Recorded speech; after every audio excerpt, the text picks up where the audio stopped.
지금부터 철도 중심 도시로 다시 서는 영주, 또 영주를 중심에 영주와 함께 국민의힘 영주시 당원협의회 국회의원 박형수 2024년도 의정 보고대회를 시작하도록 하겠습니다. 여러분 박수 한번 보내주십시오. 먼저 국민의례가 있겠습니다. 모두 일어서셔서 전면에 있는 국기를 향해 주시기 바랍니다. 국기에 대하여 경례.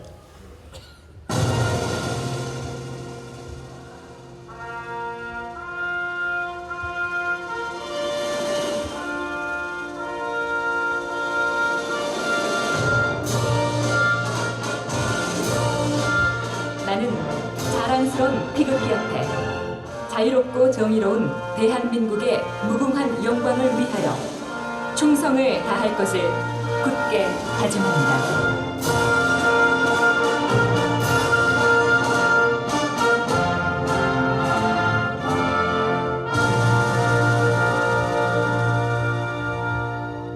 바로 이어서 애국가 제창이 있겠습니다. 애국가는 반주에 맞추어서 1절만 부르겠습니다.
이어서 순국 선열 및 호국 영령에 대한 묵념을 올리겠습니다. 일동 묵념.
바로 모두 자리에 앉아주시기 바랍니다.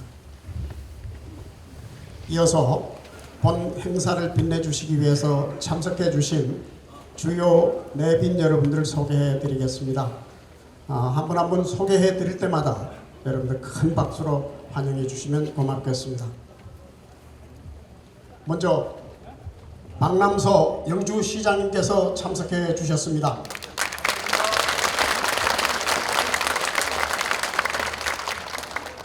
심재현 시의회 의장님 참석해 주셨네요. 임병하 도의원님 참석해 주셨습니다. 김화숙 시의회 부의장님 함께 해주셨네요. 네, 고맙습니다. 김주영 시의회 운영위원장님 함께 해주셨습니다. 전규호 시민행복위원장님 함께 해주셨네요. 이재원 경제도시위원장님 참석해 주셨습니다. 네, 고맙습니다. 김병기 의원님 함께 해주셨고요. 이상근 의원님도 함께 오셨습니다. 유충상 의원님이십니다. 김병창 의원님 오셨네요. 네. 손성호 의원님 어디 계십니까? 예, 앞에 계시네요. 김세연 의원님도 오셨습니다. 네. 김정숙 의원님도 오셨습니다. 네, 감사합니다. 또 봉화에서도 와주셨어요. 박창욱 도의원님 오셨습니다. 예, 감사합니다. 이승훈 군의원님도 함께 오셨네요. 예, 봉화 김옥랑 의원님도 오셨습니다. 예, 고맙습니다. 전동호 국민의힘 고문단장님 참석해 주셨네요. 고문님들 소개해 드리겠습니다. 박승서 고문님, 노인회장님이시죠? 전 노인회장님 참석해 주셨네요. 고맙습니다. 박찬극 전 영주향교 전교님 참석해 주셨습니다. 권태림 전 도의원님도 오셨네요. 예, 감사합니다. 정명훈 의정회 회장님께서도 오셨습니다. 그리고 고문이신 김진영 전 시장님 오셨네요. 예, 감사합니다.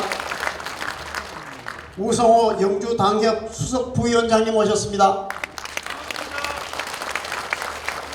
권서영 영주시 여성단체 협의회장님 오셨습니다. 네, 저 뒤에 계시네요. 예. 박창수 농협 영주시 지부장님께서도 함께 와주셨습니다. 예, 고맙습니다. 홍수성 새마을 회장님도 오셨습니다. 네, 어디 계십니까? 예, 고맙습니다. 예, 김기진 문화원장님 오셨습니다.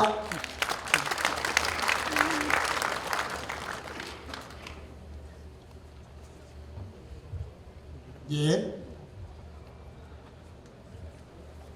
그리고 우리 영주시 당원협의회 위원 여러분 몇 분 소개해 드리겠습니다. 우리 전동호 고문단장님 오셨습니다. 예. 이희정 후원회장님도 오셨네요. 예, 고맙습니다. 황춘식 실버위원장님 오셨습니다. 예, 고맙습니다. 이외에도 소개해 드릴 분이 많이 계십니다만은 시간 관계상 생략하기로 하고요. 오늘 오신 여러분들이 모두가 다 내빈이 아닌가 이렇게 생각합니다. 오신 여러분들께 모두 박수 한번 크게 한번 주십시오. 박성만 도의원님 오셨습니까?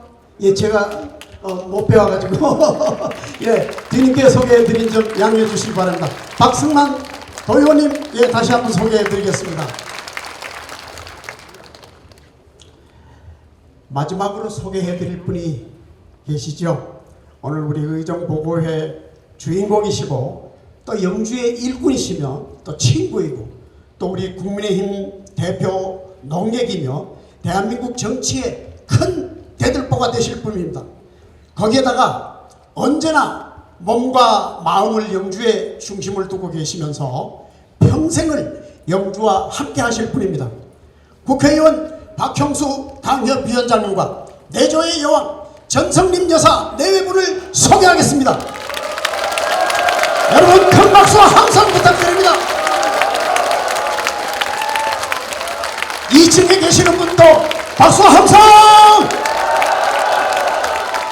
박형수를 한번 연호할까요? 박형수! 박형수! 박형수!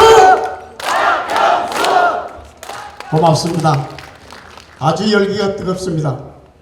다음은 우리 오늘 의정보고대회 개최를 축하해 주시기 위해서 귀한 축하의 메시지를 보내주신 분이 계십니다. 오늘 이 자리에 함께 하시지는 못했지만 국민의힘과 대한민국을 이끌어가고 계시는 아주 큰 지도자들이십니다. 우리 박형수 의원님을 힘껏 밀어주고 힘껏 당겨주시면서 우리 영주를 적극 응원하고 계신 분들입니다. 국민의힘 한동훈 비상대책위원장님과 또 윤재욱 원내대표님, 이철우 경상북도지사님께서 영주시 당원 동지 여러분들과 또 시민 여러분들과 함께하지 못한 아쉬움을 영상에 담아 보내주셨습니다. 여러분, 한동훈 비상대책위원장님부터 차례로 영상을 보시도록 하겠습니다. 여러분 박수로 맞아주시면 고맙겠습니다. 안녕하십니까? 반갑습니다. 국민의힘 비상대책위원장 한동훈입니다. 먼저 뜻깊은 행사를 주최하신 의원님께 깊은 감사와 축하를 드립니다. 우리 국민의힘을 응원하는 지역의 당원들과 시민분들이 함께하는 자리인 만큼 제가 모두 찾아뵙고 싶습니다만 여의치 않는 점 송구하게 생각합니다.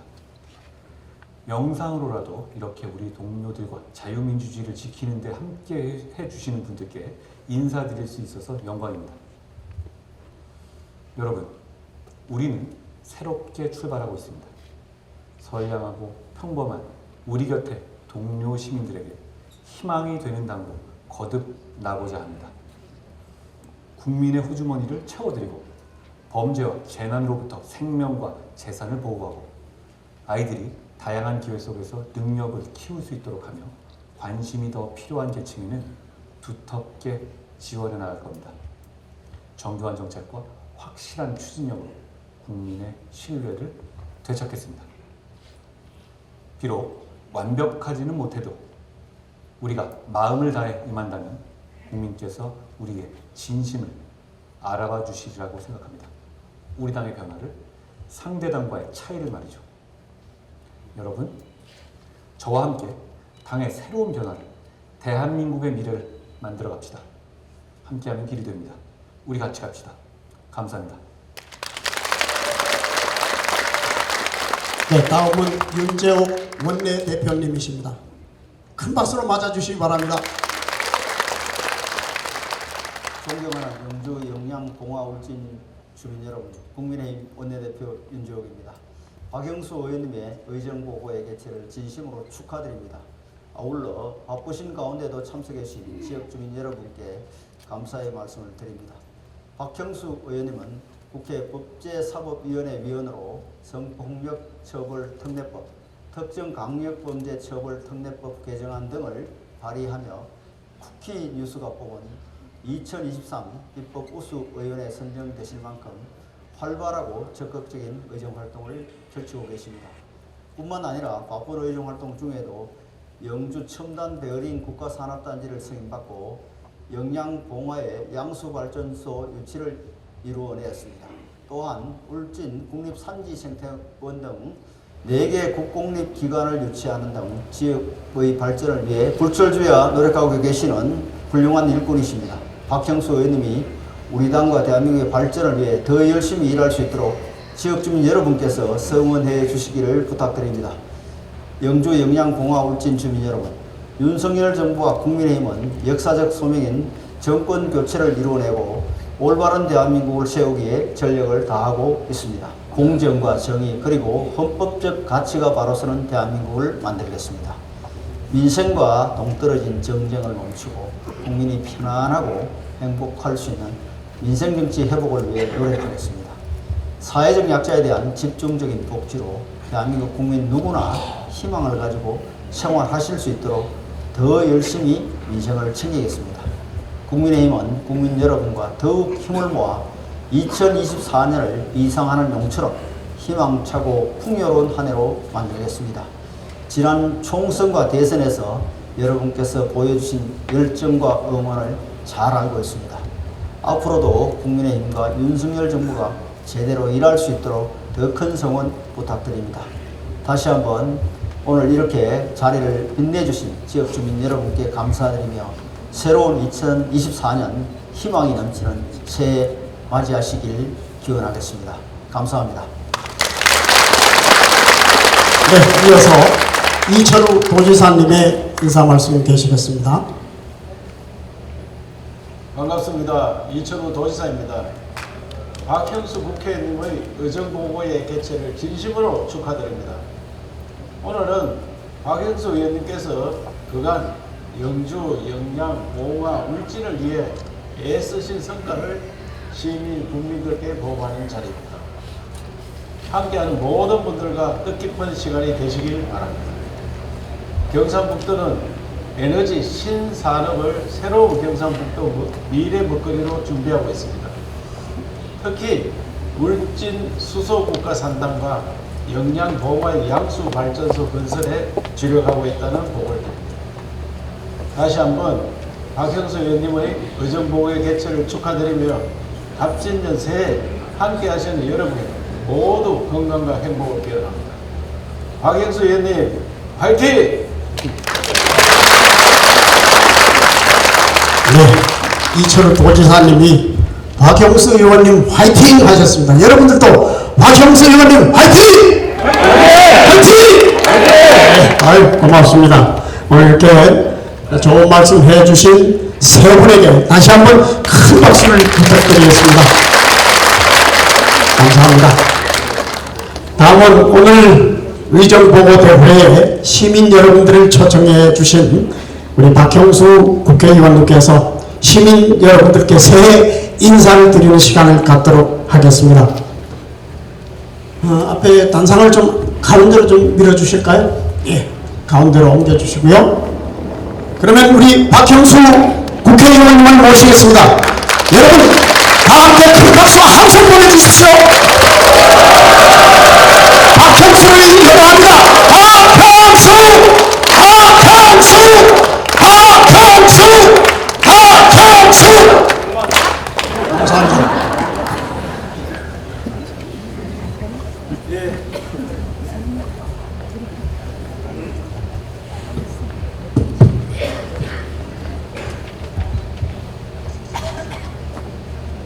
존경하는 영주 시민 여러분, 안녕하십니까?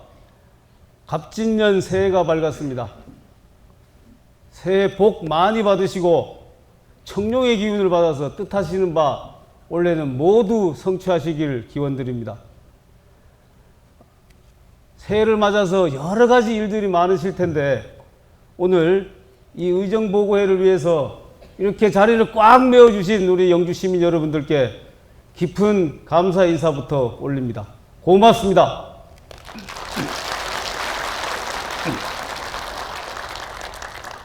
지난 한 해 우리는 대내외적으로 많은 어려움을 겪었습니다. 해외에서는 우크라이나 전쟁 때문에 여러 가지 여파가 몰려왔습니다. 물가가 오르고 그걸 잡기 위해서 금리를 올리다 보니까 정말 경제가 어려워지고 그 여파는 지방에 있는 도시들에 더 심하게 다가왔습니다. 지난해 여러 어려움에도 묵묵히 잘 견뎌주시고 자신의 소임을 다해주신 우리 시민 여러분들께 감사의 말씀과 격려의 말씀 올립니다. 그럼에도 불구하고 이러한 어려움들이 있었음에도 불구하고 우리 영주는 지난해에 영주가 다시 도약할 수 있는 여러 기틀들을 마련했습니다. 베르린 국가산업단지가 승인되었고 영주댐이 준공되었습니다. 또 SK에서는 5천억을 투자하기로 했고 KTX가 이제 서울역까지 들어가게 되었습니다. 이러한 여러 성과들을 거둘 수 있었던 것은 여기 계신 우리 영주 시민들께서 한마음으로 모두 다 응원해 주셨기 때문에 가능했다고 생각합니다. 다시 한번 감사드립니다.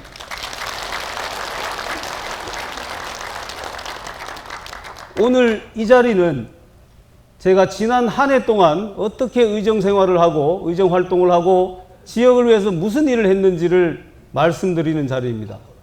좀 더 크게는 지난 4년 동안 제가 어떤 의정 활동을 했고 영주를 위해서 무슨 일을 했는지 앞으로 또 영주의 미래는 어떻게 그리고 있는지 그것을 설명해 드리는 자리입니다. 오늘 여러분들께서 제가 오늘 설명드리는 제가 생각하는 정치, 제가 그리는 영주의 미래, 이것이 타당하다고 생각하신다면 여러분들께서 이 자리에 나가시는 즉시 저를 위한 홍보 전사가 되어 주십시오. 여러분 그렇게 해 주실 수 있겠습니까?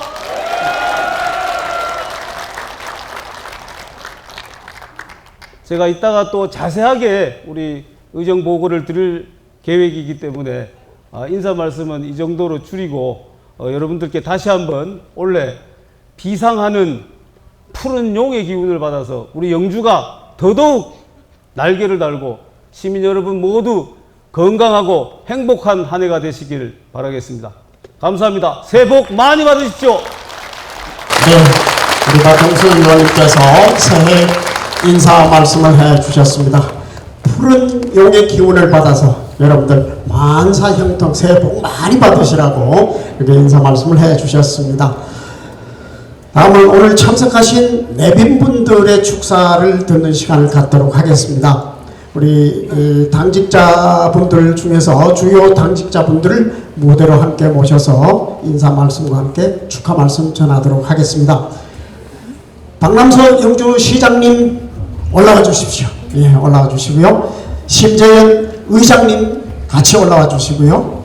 또 우리 김진영 전 시장님께서도 올라와 주시면 고맙겠습니다. 예. 임병하 도의원님 같이 올라와 주십시오. 예. 우성호 수석 부위원장님께서도 올라와 주시면 고맙겠습니다. 예.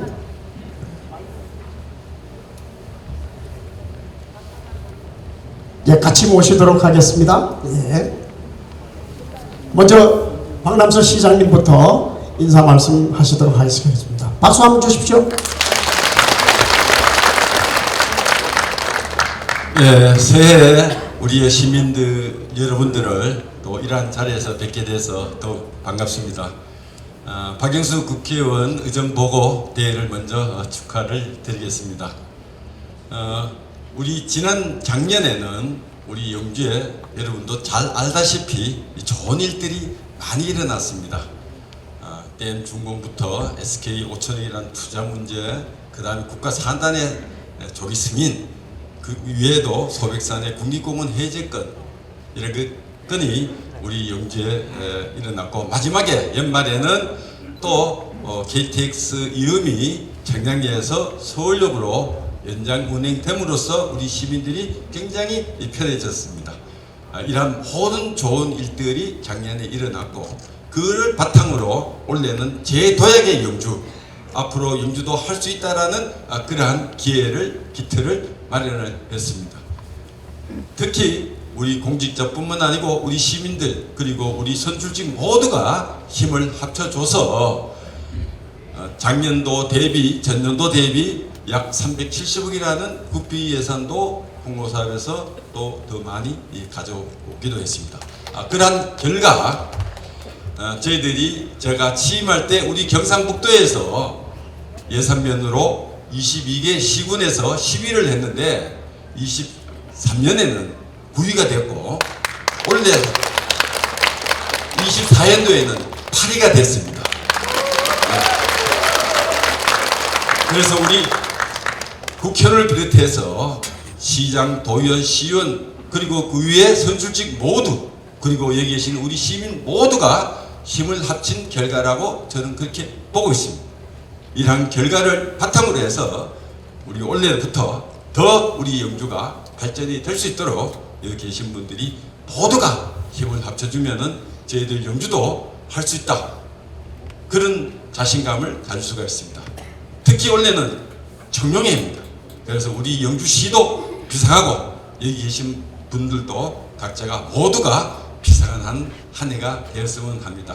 올해 복 많이 받으십시오. 감사합니다. 네, 고맙습니다. 혹시 박성만 도의원님 계십니까? 제가 보이질 않는 것 같아서 제가 모시지를 못했는데 안 계시죠? 예, 예.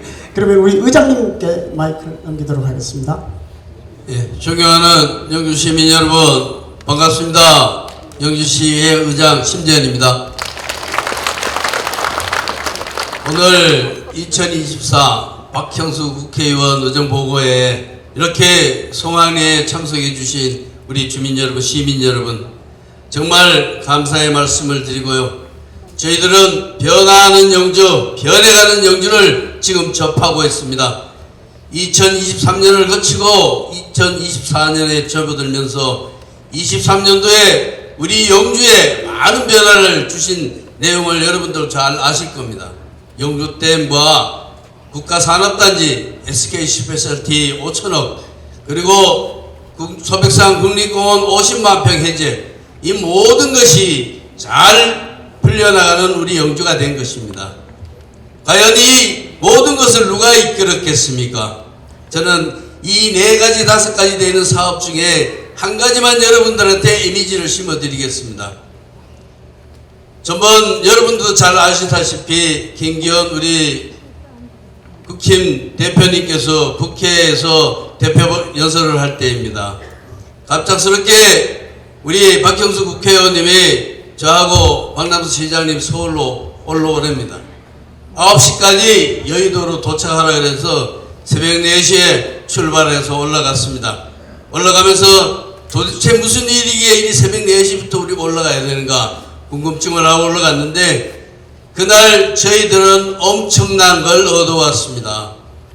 그날 윤 대통령이 프랑스 나가 계실 때 원희룡 국토부 장관님께서 발표하시는 김기현 대표님 연설을 마치자마자 비행기 탑승하기 전에 우리 박형수 국회의원님과 저희들이 만나게끔 면담 시간을 우리 의원님이 해놓으셨습니다. 그 자리에서 저희들은 확답을 얻었습니다. 영주의 산업단지가 국가산단이 확실히 들어선다는 그 말씀에 저희들은 내려오면서 격한 감정을 겨눌 수가 없어서 휴게소에서 우리가 커피잔을 들고 브라보 했습니다. 여러분 이런 실질적인 경험을 저희들은 2023년도에 맛보면서 이제 2024년도에 우리 국회의원님을 모시고 이루어놓은 그 밥상 위에 멋있는 맛있는 건강한 밥을 양식을 차려야 됩니다. 이제는 우리 시민들이 도와주셔야 됩니다. 반드시 저희 의회에서도 여러분들에게 보람된 한 해가 되도록 노력하겠습니다. 우리 박형수 의원님을 진짜로 사랑하는 사람들이 다 모신 것 같습니다. 감사드리고요. 제가 구호를 하겠습니까? 우리는 그러면 박형수다 해주십시오. 우리는 감사합니다. 네, 고맙습니다. 우리 김진영 전 시장님, 예, 마이크 받아주시고요. 네, 안녕하십니까. 새해 복 많이 받으시고 뜻하신 일 잘 이루어지길 빕니다. 2024년 박형수 국회의원님 의정보고대 진심으로 축하드립니다. 잘 아시는 대로 저는 이제 나이도 먹고 해서 이런 단상에 올라오는 것이 적절치 않다고 생각을 하고 있습니다. 그리고 웬만한 데는 지금 참석을 하지 못하고 있습니다.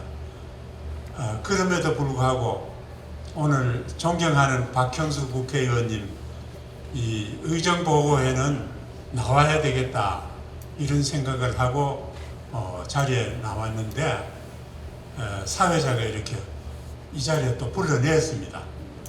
아마도 저한테 뭐 무슨 그 느낌을 얘기해 달라는 그런 신호로 제가 받았습니다. 저는 30몇 년 전에 정치하는 쪽에 조금 발을 놨다가 물러난 사람입니다.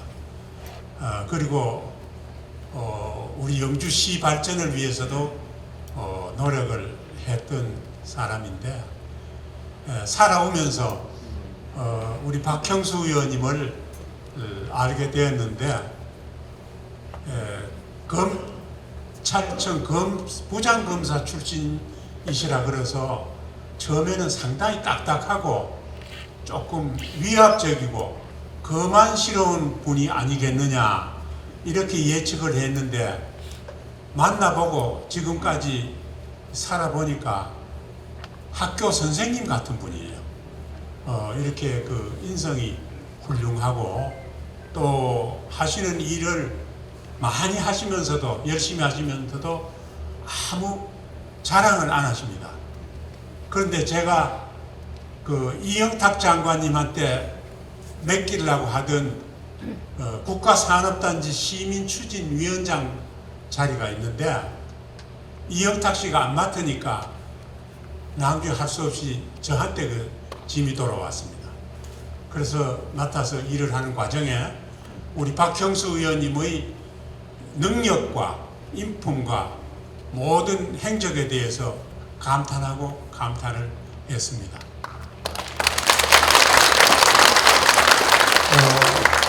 국가산업단지 우리는 최종 승인을 받았는데 신문에 TV에 떠들썩한 안동이나 울진은 금년도에 지난해죠. 그러니까 예정지가 된 겁니다.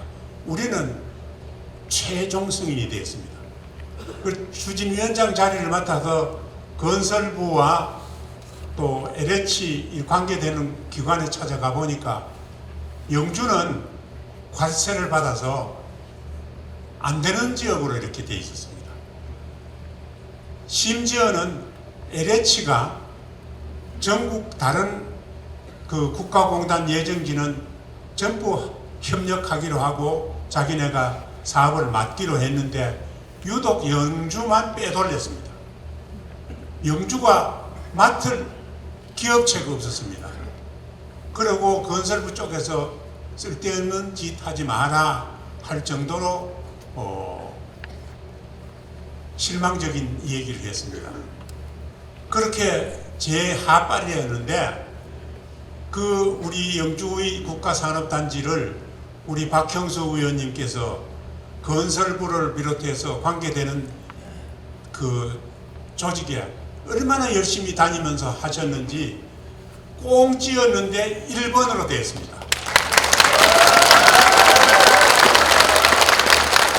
심지어는 세종시도 빠졌는데 영주시가 1번으로 된 것입니다.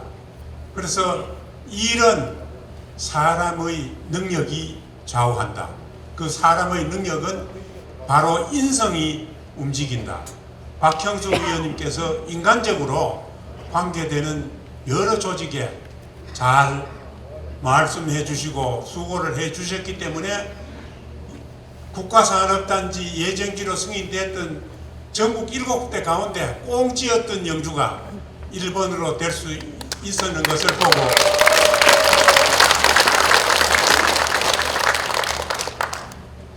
저는 다시 한번 감사를 드리지 않을 수 없습니다. 다시 한번 뜨거운 박수를 보내주시면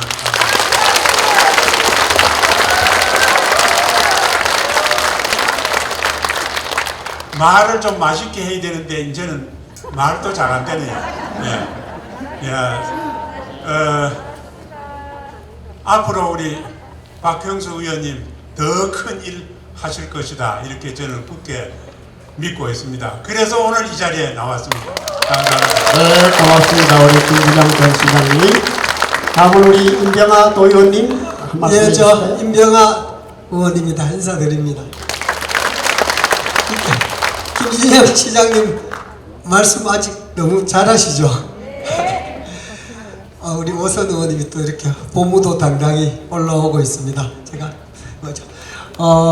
제가 4년 됐습니다. 우리 박형수 의원님을 당협위원장으로 국회의원으로 모신 지가 4년이 됐는데 2년은 제가 그 당협의 부위원장 자격으로 차석 부위원장 자격으로 그때 수석 부위원장은 저기 계신 우리 박남서 시장이었습니다. 2년 내시고 또 남은 뒤에 1년 6개월은 도의원으로서 같이 또 협의도 하고 일도 같이 하고 했습니다.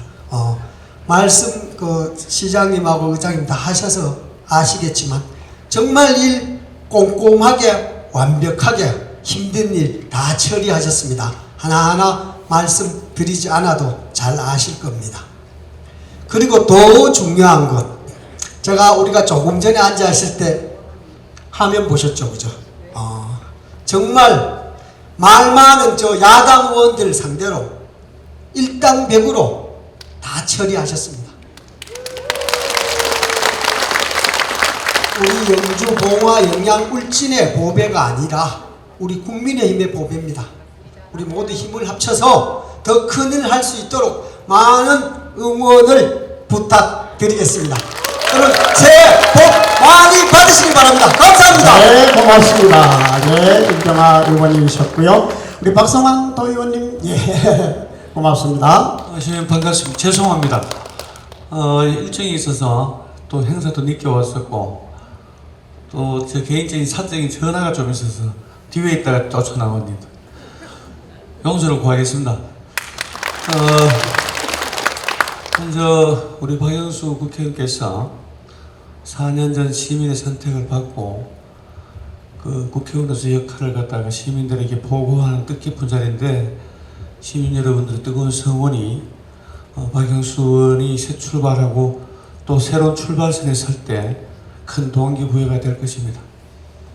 그것보다도 더 중요한 것은 이제 윤석열 대통령을 뽑고 나서 완전한 정권 교체는 다음번 국회의원 선거에서 우리 국민의힘이 그네들이 주장하는 민주당의 90% 이상의 석권이 아니라 최소한으로 51%의 의석만은 꼭 확보해서 마지막 윤석열 대통령이 남은 정권에서 대한민국과 국가를 위해서 제대로 된 나라를 반듯하게 세우는데 이 자리에 함께해 주신 당원 동지 여러분들이 해달라는 부탁을 꼭 드리고 다가오는 4월 총선에 국민의힘이 꼭 압도적으로 승리하는 그 순간을 우리 다 함께 맞이했으면 좋겠습니다. 다시 한번 의정부의 진심을 축하드립니다. 고맙습니다. 네, 고맙습니다. 박성만 도의원님께서 뜻담을 해주셨고요. 예, 이번에는 우성호 수석부위원장님이십니다. 반갑습니다. 다 아시지만 우리 박형수 의원님 윤석열 정부의 초대 원내대변인 하셨습니다. 방송 스타여서 지금 전국구입니다. 그것만 아니고요. 영주의 아까 수건사 모조리 다 해결하셨고요. 봉화 영양의 양수발전소 2군데 다 됐습니다. 울진에 원자력 수소 국가산단 후보지 올라갔습니다. 이거 우리 영주만이 아니고 봉화, 영양, 울진 전부 다 난리가 났습니다. 근데 이분이 어떻게 초선인데도 이렇게 할 수 있었느냐? 대학교 좋은 데 나오셨고요. 또 국민의힘의 주력이 법조인들입니다. 맞잖아요. 그렇게 힘을 쓰실 수밖에 없는 데다가 너무 열정적이십니다. 일에 대해서. 그런데요, 아시지만은 장관도 국회에서 초선은 초선입니다. 초선하고 재선하고는 힘이 차이가 100 이상 납니다. 우리 박형수 의원님께서 이번에 재선이 되시면 법사위 간사가 되시는데 다른 상임위원회 상임위원장급입니다. 장관급입니다. 우리 영주 지역 발전을 위해서 반드시 박형수 의원님 재선을 성공시켜야 됩니다. 감사합니다. 네, 고맙습니다. 좋은 말씀 해주신 6분에게 다시 한번 뜨거운 박수 부탁드리겠습니다. 네, 고맙습니다. 천천히 내려가 주시면 고맙겠습니다. 예, 조심해서 내려가 주시고요. 예, 고맙습니다. 다음은 우리 국민의힘 영주시 당협위원장이시고 또 박형수 의원님, 그동안 국회 의정활동 상황을 보고드리는 순서를 갖도록 하겠습니다. 우리 박형수 의원님에 대한 양력은 제가 소개해드리지 않겠습니다. 여러분들 가지고 계시는 유인물 맨 뒤편에 보시면 상세하게 나와 있으니까요. 참고해 주시기를 바라겠습니다.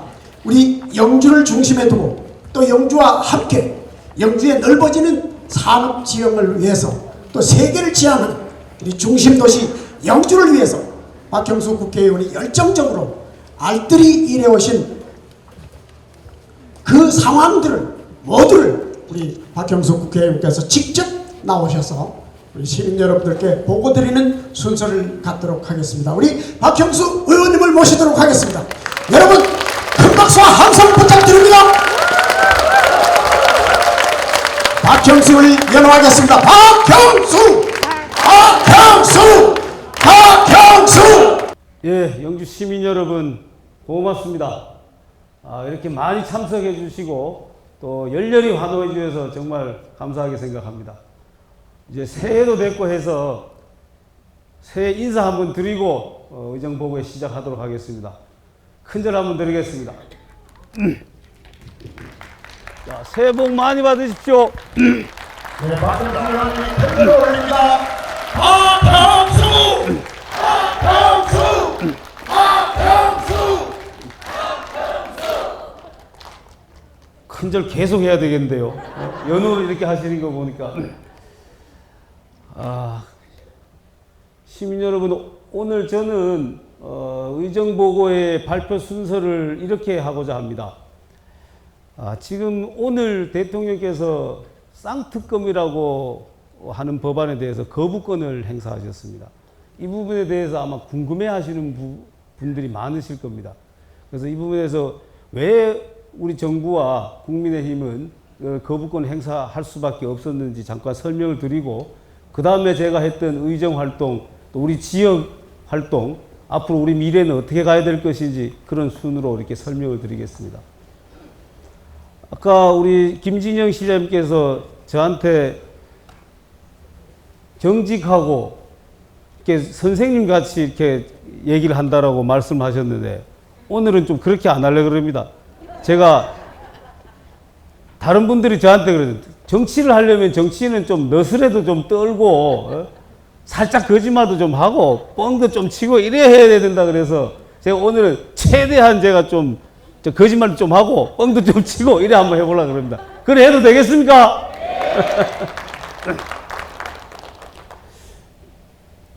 자, 첫 번째 이 전국 현안은 이건 거짓말 할 수 없습니다. 사실대로 이건 먼저 말씀드리고 그 다음에 시작하겠습니다.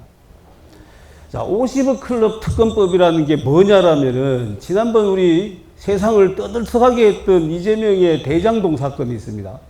그 제 대장동 사건을 수사를 하다 보니까 그 일당들이 50억씩 뇌물을 줬다라는 겁니다. 그런 사람 여러 사람이 있다라는 거예요. 그럼 당연히 이 사람들을 처벌해야죠. 뇌물 50억이 아니라 50만 원 받아도 500만 원 받아도 다 깜빵 가고 처벌받는데 50억 받은 사람들은 그냥 놔둡니까? 당연히 처벌해야죠.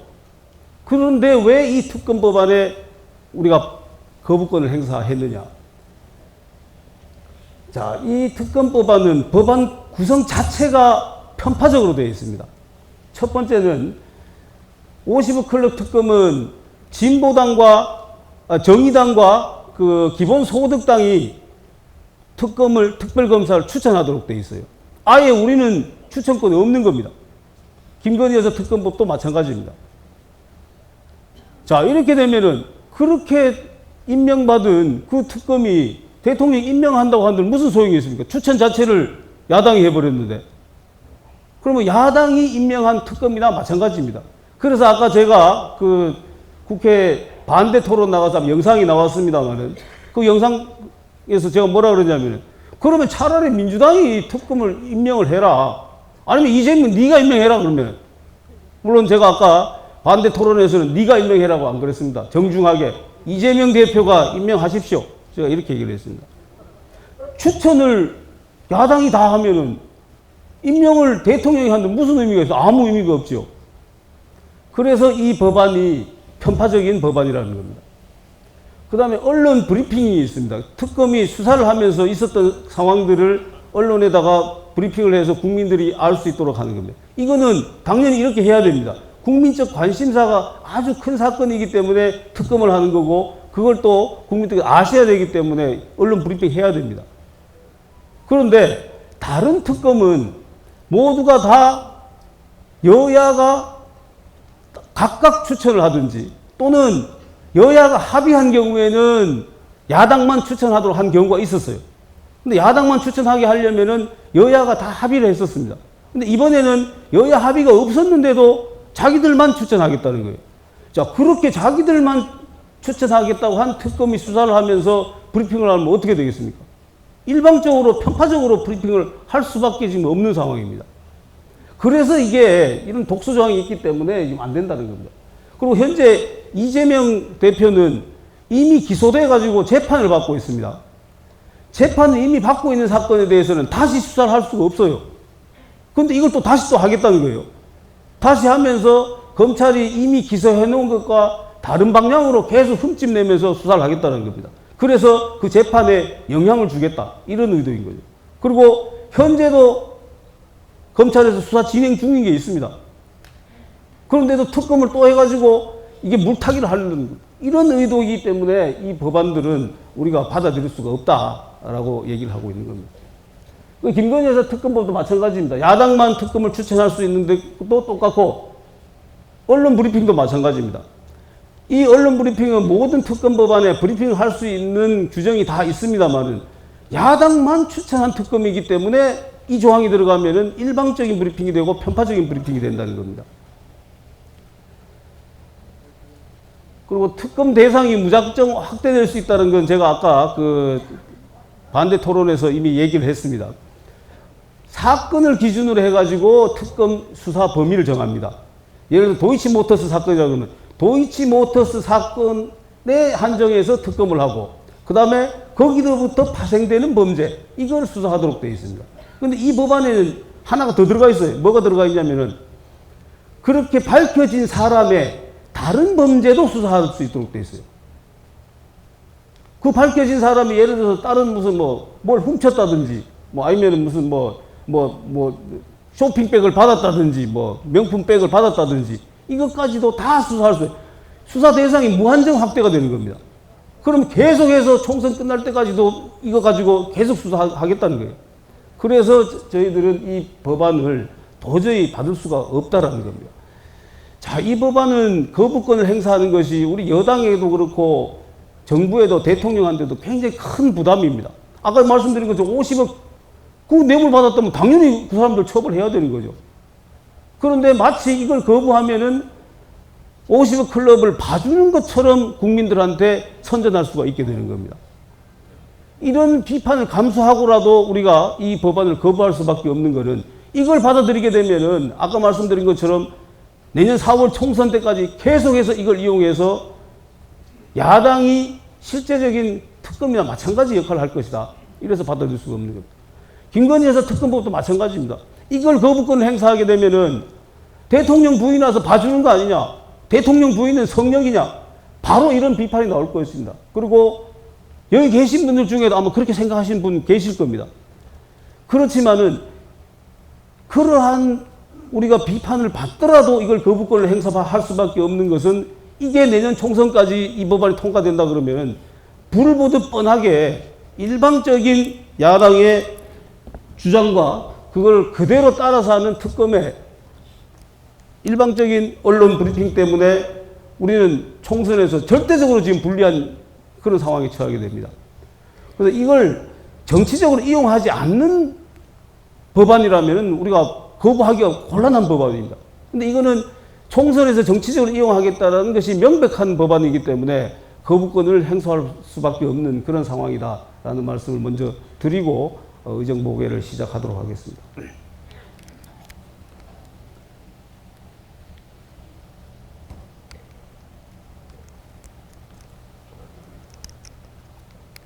됐습니다. 자, 제가 21대 국회에 들어와서 처음에는 기획재정위원회 위원을 했습니다. 기획재정위원회는 여러분들 다 아시겠지만은 우리나라 전체 살림을 관장하는 기획재정부에 소관하는 그런 상임위원회입니다. 여기에 있으면서 저는 여러 가지로 이게 많은 그 득을 얻었습니다. 그게 뭐냐면은 제가 일단 경제에 대해, 법에 대해서는 법률을 막 20, 30년 정도 해왔으니까 법에 대해서는 알지만은 경제가 어떻게 돌아가는지 실물 경제는 어떻게 되는 것인지 이런 걸 제대로 알지를 못했거든요. 이 기획재정위원회 2년을 하면서 공부를 많이 했습니다. 그리고 이걸 함으로써 우리 지역의 예산을 기획재정부로부터 쉽게 얻어낼 수 있는데 아주 큰 보탬이 됐습니다.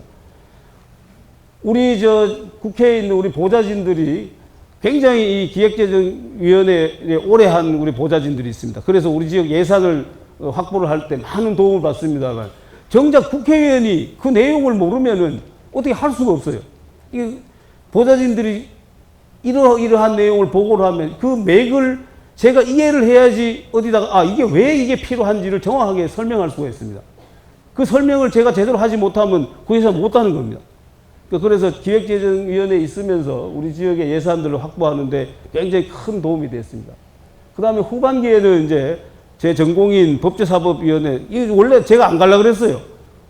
우리 지역으로서는 필요한 게 뭐냐면은 낙후되어 있는 지역이기 때문에 도로를 건설할 수 있고 철도를 닦을 수 있는 국토위 여기를 가든지 아니면 우리 농촌 지역이고 어촌 지역이고 하니까 농해수위를 가든지 그게 우리 지역에 나는 실제적인 도움이 된다 해서 글로 가겠다고 지원을 했어요. 근데 당에서 그걸 안 받아주고 이 민주당에서 지난번에 검찰의 수사권을 완전 박탈하는 검수완박법이라는 것을 제출했습니다. 이걸 막아야 된다고 해갖고 저를 기획재정위원회에 있던 걸 빼가지고 글로 배치를 했습니다. 그래서 저는 그때 가면서 자, 이 검수완박법 때까지만 내가 법사위를 하겠다. 그리고 후반기 할 때는 내가 원하는 대로 국토위나 농해수위 보내달라 그랬습니다. 아, 그런다 그래요. 나도 순진하게 그거 믿고 또 가서 법사위 열심히 했는데 그 다음에는 암만 빼달라 그래도 안 빼주는 거예요. 근데 법사위를 하게 되니까 아, 여기도 정말로 꼭 필요한 상임위원회고 우리 지역에도 도움이 되는구나 라는 걸 느꼈습니다.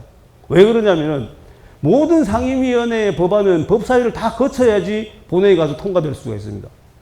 이 국회의원들이 하는 말로 법안을 잡는다라는 표현을 씁니다. 통과되지 못하도록 이거 뭐 문제가 있다라고 하는 겁니다. 그렇게 되면 법안이 통과되지 못하거든요. 그러니까 모든 부처에서 그 법안이 통과되려면은 법사위원들한테 이게 빨리 좀 통과시켜 달라고 얘기를 합니다. 법사위원 중에 한 명이라도 이 법안은 이러이러한 문제점이 있어서 이거 통과 못 시키겠다 하면은 다시 논의를 해야 됩니다. 그 다음은 논의를 해야 되고 다시 또 몇 번에 걸쳐서 논의를 해야 되거든요. 그러다 보면 잘못하면 막 6개월 가고 1년 갈 수도 있습니다.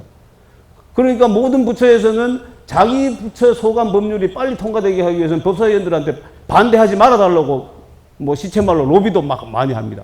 그러면 저는 그렇게 해서 여러 부처의 사람들을 다 알 수가 있게 되고 그럼 우리 지역에 필요한 예산들 있을 때는 그분들한테 전화를 하든지 뭐 이렇게 하면 알아서들 이렇게 해주는 그런 법사위에 제가 근무를 할 수 있게 돼서 그래서 우리 지역 예산이 상대적으로 다른 곳보다는 수월하게 확보할 수가 있었습니다.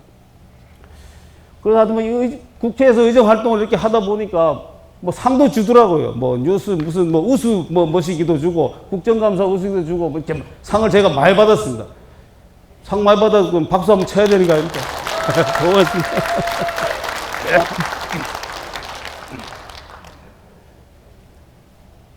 자, 다음 이제 언론에서 제가 이제 활동한 게 사진들입니다.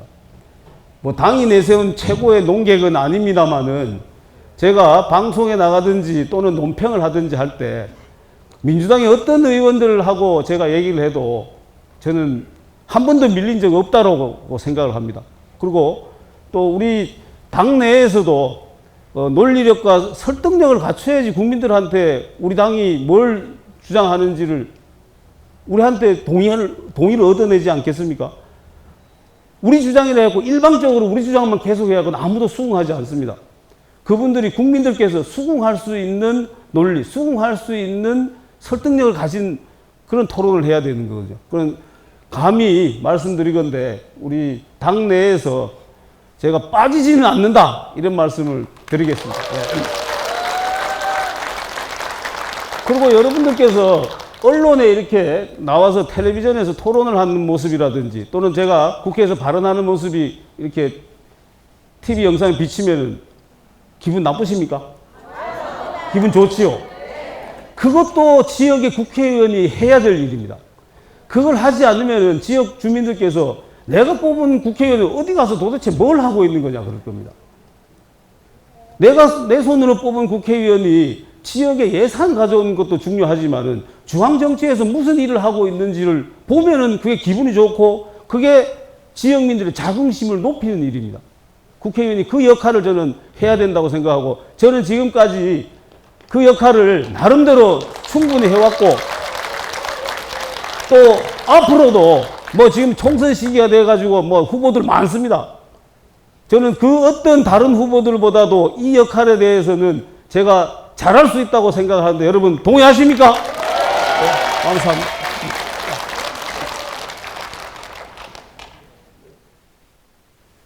자, 제가 입법 활동을 한 몇 가지 이렇게 말씀을 드리겠습니다. 입법 활동의 원칙은 국민이죠, 당연히. 국회의원은 당연히 국민에게 이득이 되는 국민을 위한 법을 만들어야 됩니다. 그 다음으로 우리 지역을 위한 법안들을 만들어야 됩니다. 제가 몇 가지 말씀만 드리겠습니다. 조기 분양 전환 민간 임대주택, 이게 공공주택법이라니까. 이 법안 왜 발의하게 됐냐면은 우리 가흥동의 부영 아파트 때문입니다. 부영 아파트에서 분양을 하면서, 조기 분양을 하면서 그 가격을 자기들 마음대로 정하는 겁니다. 이게 어떻게 그렇게 가능하냐 그랬더니 법안에 허점이 있는 겁니다. 그 법안이 어떻게 되어 있냐면은 59제곱미터를 넘는 그 임대주택에 대해서는 두 군데 감정을 해갖고 평균 가격으로 하도록 되어 있습니다. 근데 그 이하의 임대주택에 대해서는 임대한 주택을 소유한, 그러니까 부영주택에서 자기가 감정해갖고 자기가 마음대로 정하도록 되어 있어요. 그리고는 이 가격에 살려면 사고 말라면 말아라 이렇게 되는 겁니다. 아니 왜 59제곱미터 이상은 그렇게 되어 있는데 이거는 그렇게 안 되느냐. 그래서 이 법안은 뭐냐면은 59제곱미터 이하에 대해서도 두 군데 평균해가지고 공정한 가격으로 분양을 해야 된다라는 법입니다. 그래서 지금 이게 발의가 돼서 법안 해당 상임위원회에 법안 소위까지 올라가서 논의를 하고 있는데 앞에 아주 쟁점이 있는 법안이 하나 생겨갖고 지난번에 통과가 못 됐어요. 상정이 돼 있기 때문에 이 법안은 조만간에 통과될 거로 생각하고 저도 최대한 빨리 통과시키도록 애를 쓰도록 하겠습니다. 구형아파트 주민 계십니까? 구형아파트 주민 설명 잘 들으셨죠? 예, 곧 통과시키겠습니다. 예.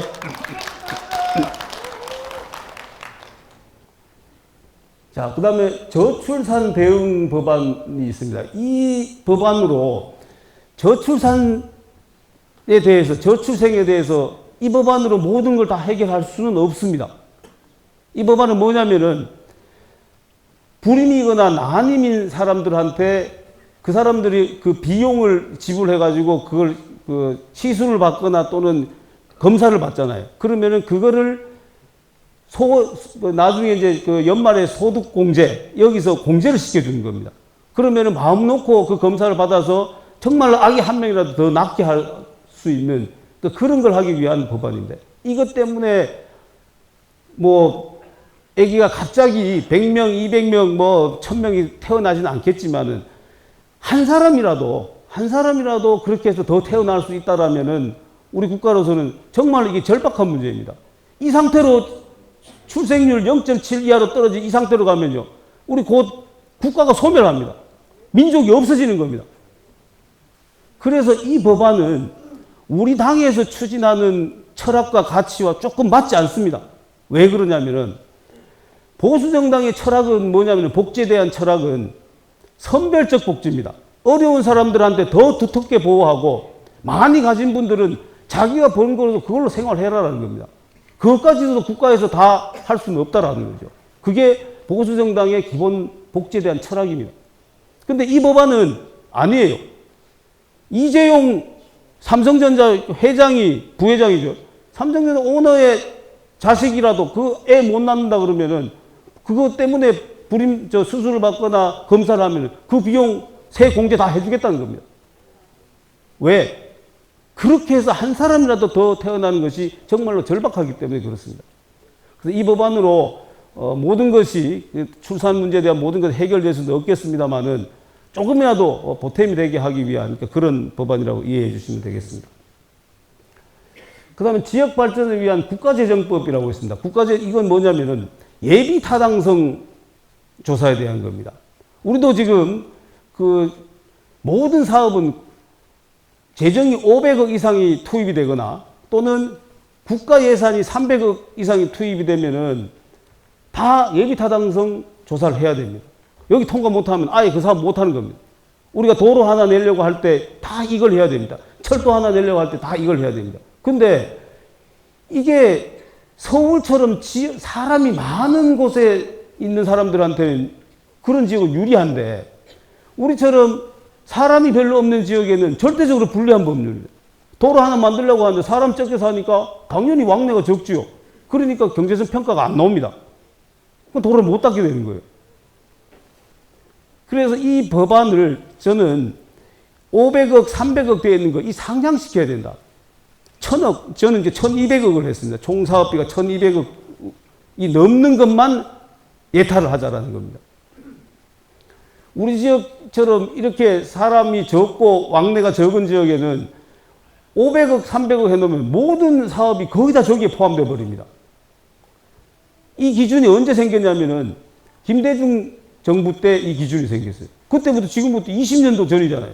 인플레이션율만 하더라도 이거는 지금보다 훨씬 높아져야 되는 거예요. 근데 20년 동안 계속해서 500억, 300억으로 묶여 있는 겁니다. 그래서 이걸 높이자라는 법안을 제가 제출했고, 근데 이게 마냥 높이면 또 안 됩니다. 마냥 높이면은 국가의 재정을 효율적으로 사용하지 못하게 돼요. 이 예타제도의 가장 큰 장점은 뭐냐면은 이 국가 재정을 비효율적으로 낭비하는 일이 없도록 하겠다는 겁니다. 이 제도가 없으면, 예탈한 제도가 없으면은 정말로 정부가 마음대로 마음에 드는 데는 왕창 예산을 주고 도로 막 닦고, 사람 없어도 도로 막 닦고, 또는 힘 있는 정치인이 있으면 그 힘 있는 정치인이 워낙 옛날에 그랬습니다. 도로 막 닦아주고 이렇게 했거든요. 지금은 그렇게 못합니다. 예탈을 해서 그게 경제성 평가가 나와야지 그렇게 할 수 있다. 국가 재정을 효율적으로 운영할 수 큰 역할을 했습니다. 근데 이 기준 자체가 20년 전의 기준을 그대로 가지고 있으니까 안 된다. 그래서 이 법안이 개정이 되면은 이렇게 돼버리죠. 내가 뭐 잘못 누르는 모양. 제가 뭐 잘못 눌렀는 모양인데. 자, 이 법안이 개정이 되면은 우리 지역처럼 작은 단위의 그 시군에서는 앞으로 이런 SOC 사업 같은 것들을 하는 것이 훨씬 쉽게 됩니다. 제가 발의한 법안대로 하면 1200억 이하가 되는 거는 예탈을 안 거쳐도 정말 사업이 꼭 필요하다고 하면 할 수가 있게 되는 거거든요. 그 밑에 법안 하나는 아마 인성교육진흥법 법안 제가 설명드리려고 했습니다. 제일 밑에 있습니다. 자, 국립인성교육진흥원을 설립하겠다라는 것이 제 공약이었고, 또 영주 시민들께서 굉장히 이걸 바라시고 계십니다. 시민들 많은 분들께서 인성교육진흥원을 설립해야 된다라고 말씀. 그래서 제가 이걸 설립하는 걸 법안을 냈습니다. 이걸 물 한 잔 잡수고 하시죠.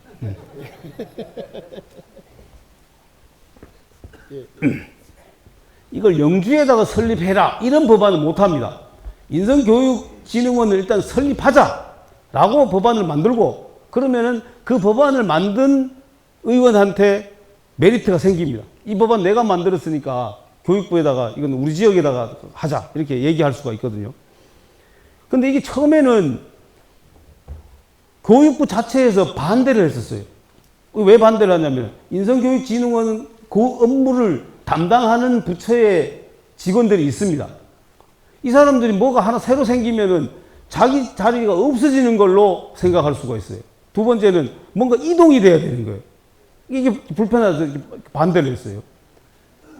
그 다음에 또 지역의 교육청에 있어도 다 그렇습니다. 다 이걸 담당하는 부서가 있는데, 그럼 우리는 다 통폐합되고 어디로 가야 되는 거 아닌가? 이런 이유 때문에 반대가 있었습니다. 제가 그걸 설득하느라고 한 2년 걸렸어요. 그 교육부에 너 이 반대할 필요가 없다.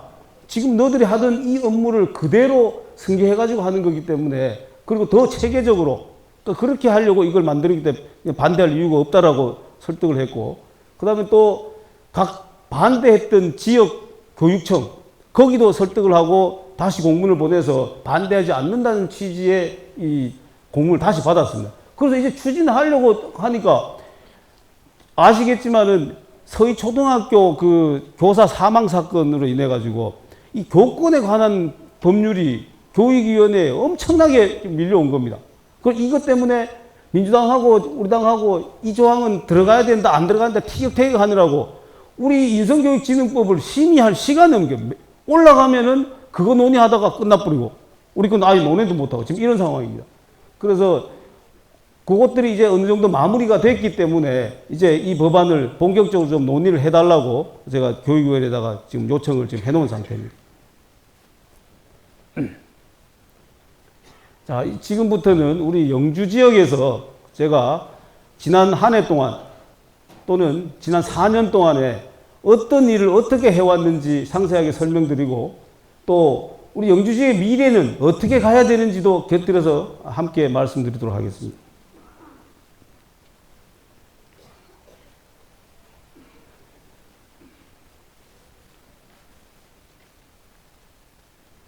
이게 지금 영주댐이 먼저 나왔는데요. 첨단 베어링 국가산업단지에 대해서 먼저 설명드리겠습니다. 첨단 베어링 국가산업단지는 우리가 2018년에 후보지가 선정이 됐습니다. 그리고 작년에 2023년에 5년 만에 최종 승인을 받았습니다.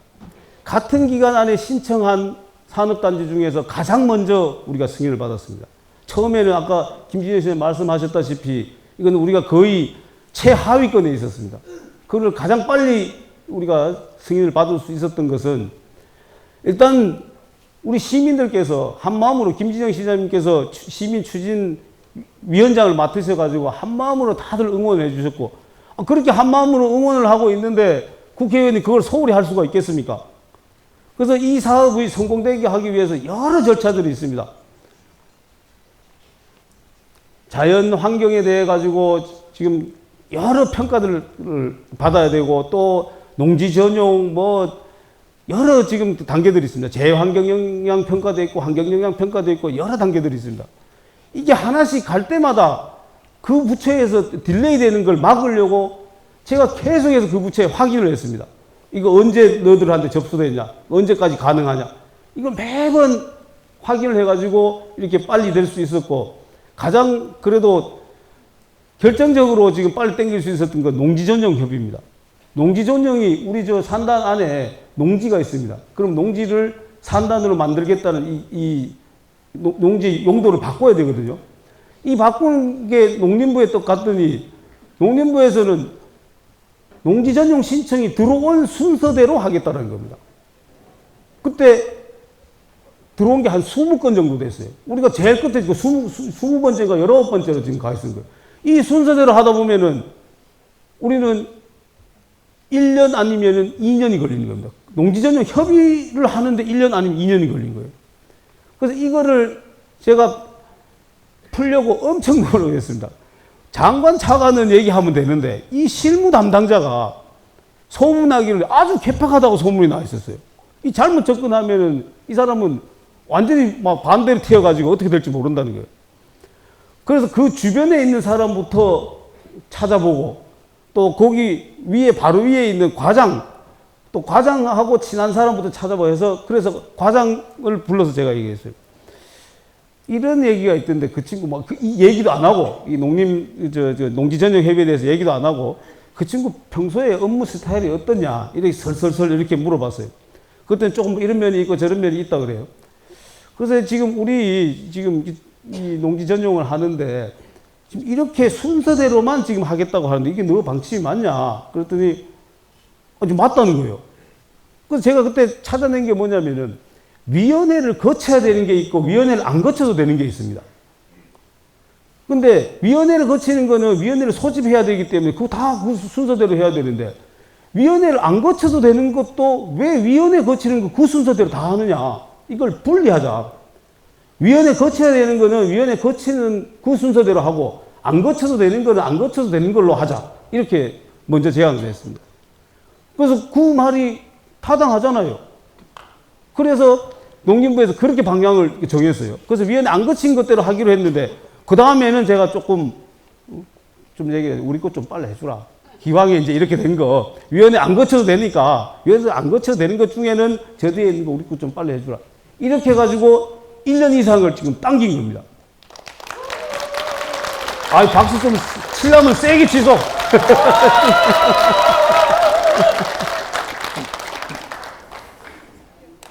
자, 베어링 국가산업단지를 우리가 성공적으로 조성하기 위해서는 지금 이 오른쪽에 있는 베어링 산업 제조 지원 기반 구축, 수송기구용 고강도 경량 소재 표면 처리 시생산 기반 구축 이런 사업들이 있습니다. 이건 오랫동안 해오던 사업인데요.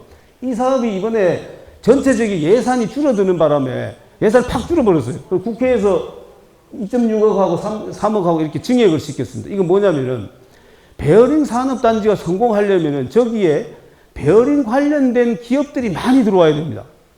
그 사람들이 들어오게 하려는 장치가 바로 이겁니다. 자, 베어링 산업 관련된 산업들이 무슨 시험을 한다거나 또는 제품을 생산해서 강도를 측정해 본다거나 하려고 하면 장비가 필요하잖아요. 이 장비가 엄청나게 비쌉니다. 그래서 각 개별 기업들은 그 장비들을 자기들이 살 수가 없어요. 우리가 국비를 가지고 이 장비들을 지금 많이 사놨습니다, 이미. 그래서 지난번에 그 베어링 그 협회에서 주최하는 회의 가서도 제가 그 얘기를 했습니다. 우리 산업단지 이렇게 조성하니까 많이 들어와라. 여기 가면 뭐가 있느냐? 우리 이미 몇 년 전부터 이거 준비해놨다. 당신들이 생산하는 제품에 대해서 측정을 해야 된다거나 할 필요가 있을 때는 다 여기 와서 하면 된다. 이거 개별 기업이 사지 못합니다. 하나에 몇백억씩 하는 장비들도 있습니다. 그래서 이걸 착실하게 준비해 놓으면은 베어링 관련된 산업들은 저절로 들어오게 됩니다. 그래서 이 지금 오른쪽에 있는 그 경량 소재하고 베어링 산업 제조 기반 이 사업이 굉장히 중요하다는 말씀드립니다. 그래서 이번에 국회에서 더 증액을 시켜놨습니다. 그 다음에 영주댐 문제는 뭐 다들 뭐 잘 아실 것입니다. 7년 동안 승인을 못 받고 있었는데 지난 정권 때 영주댐 물을 방류하겠다고 해서 여기 지금 얼굴 지금 보이시는 분들 거기 가서 농성도 하고 걸기대회도 하고 대전까지 또 세종까지 가기도 했지 않습니까? 거기서 텐트 치고 잠도 자고 했죠. 그날 저하고 같이 자는 분은 오늘 안 오신 것 같은데. 자, 이렇게 문재인 정부 때는 이 그 4대강의 재자연화, 이런 환경론자들의 주장 때문에 이게 준공이 안 됐던 겁니다. 그래서 제가 시민들한테도 그때 이거는 정권이 바뀌어야 된다. 정권 바뀌어야지 우리 그 준공 받을 수 있다라고 했습니다. 근데 정권이 바뀌었는데도 이게 환경부에서 진척이 없는 거예요. 그 확인을 해보니까 문화재 이주단지라는 것 때문에 수몰된 지역에 옛날 문화재가 있었잖아요. 그걸 그대로 옮겨가지고 다시 지금 거기 건축해놨잖아요. 그 용마루 공원 옆에. 자, 그게 몇 집이 진척이 전혀 없는 거예요. 그러니까 이 환경부하고 지금 수자원공사에서는 그게 다 돼야지, 문화재 이주단지가 돼야지 댐 전체 준공을 해줄 수 있다. 이렇게 얘기해요. 법률적으로는 그게 맞아요. 준공 댐 전체 공사 속에 문화재 단지 공사가 포함되어 있기 때문에 그게 다 개별적인 공사들이 완공이 돼야지 전체 준공을 해준다는 게 이게 맞는 얘기거든요. 그랬더니 이 수자원공사 이것 때문에 환경부에서 못 해주겠다고 해서 논리적으로는 그게 맞는데 야 1조 1천억이나 들어가지고 만들어 놓은 거를 그 문화재 이주단지 몇 집 때문에 한 집이 예를 들어서 막 평생 동안 안 해준다 그러면 평생 동안 준공 못 하냐? 그게 말이 되냐? 그런 걸 푸는 게 행정이 하는 거고 정치가 하는 거다. 아무리 얘기해도 안 되는 거예요. 그러면서 나중에 솔직히 얘기해보라 그랬더니 뭐냐면은 이렇게 준공을 자기들이 해줬을 때 자기들이 나중에 감사받을 수 있고 다칠 수가 있다. 문화재 이주단지 안 됐는데 전체 준공을 해줬으니까 너 잘못된 거 아니냐? 전체 준공이. 이렇게 하면 자기들이 다칠 수 있다라는 것 때문에 계속 꺼렸던 거예요. 이래서 권익위원회라는 걸 중간에 넣었습니다. 권익위원회가 중재하는 방식으로 해가지고 하면은 너희들이 해준 게 아니라 권익위원회가 중재해가지고 한 게 되기 때문에 다치지 않는다. 이렇게 해가지고 거기를 오케이 하도록 만들고 권익위원회가 이걸 중재하는 방식으로 이렇게 했던 거예요. 결국은 그 방식이 제가 처음에 얘기했던 거하고 똑같았어요. 내용은. 제가 처음에 뭐라 그랬냐면은 이 준공 안 될 때 문화재 이주단지에 관해서는 영주시가 책임지겠다.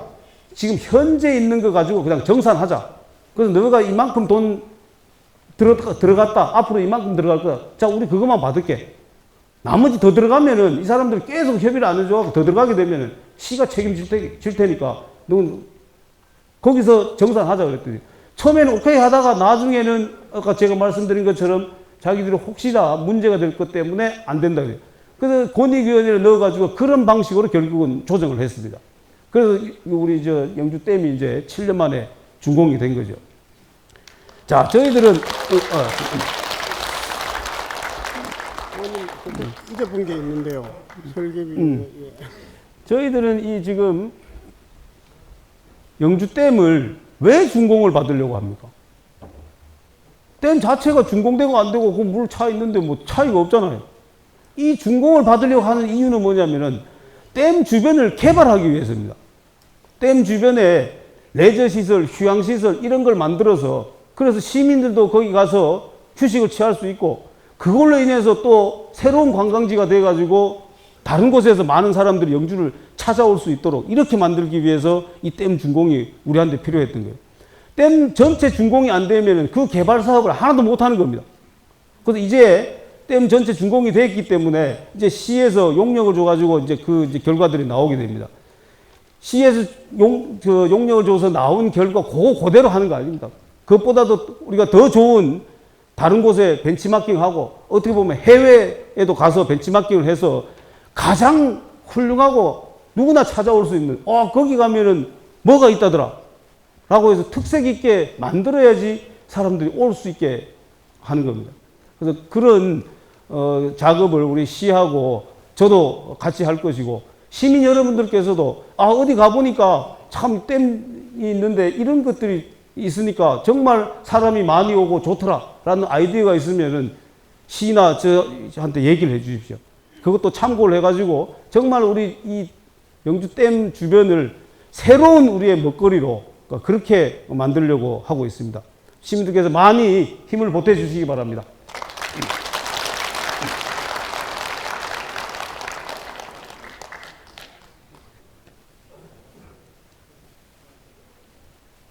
아까 제가 그 베어링 산업단지에서 하나 제 자랑하는 거 하나 빼먹은 게 있어요.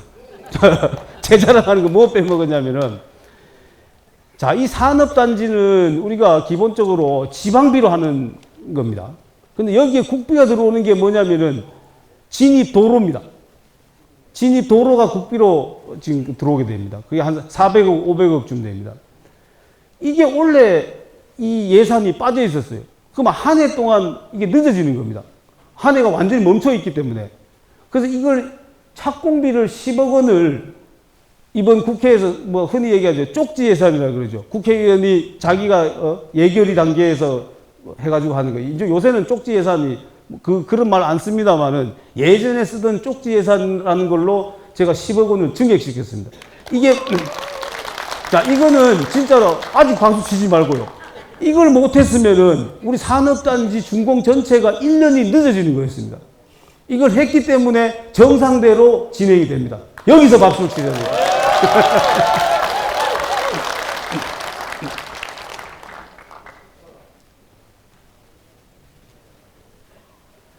자, 중앙선 KTX가 이제 서울역으로 가게 된 것은 시민 여러분들께서 다 잘 아실 겁니다.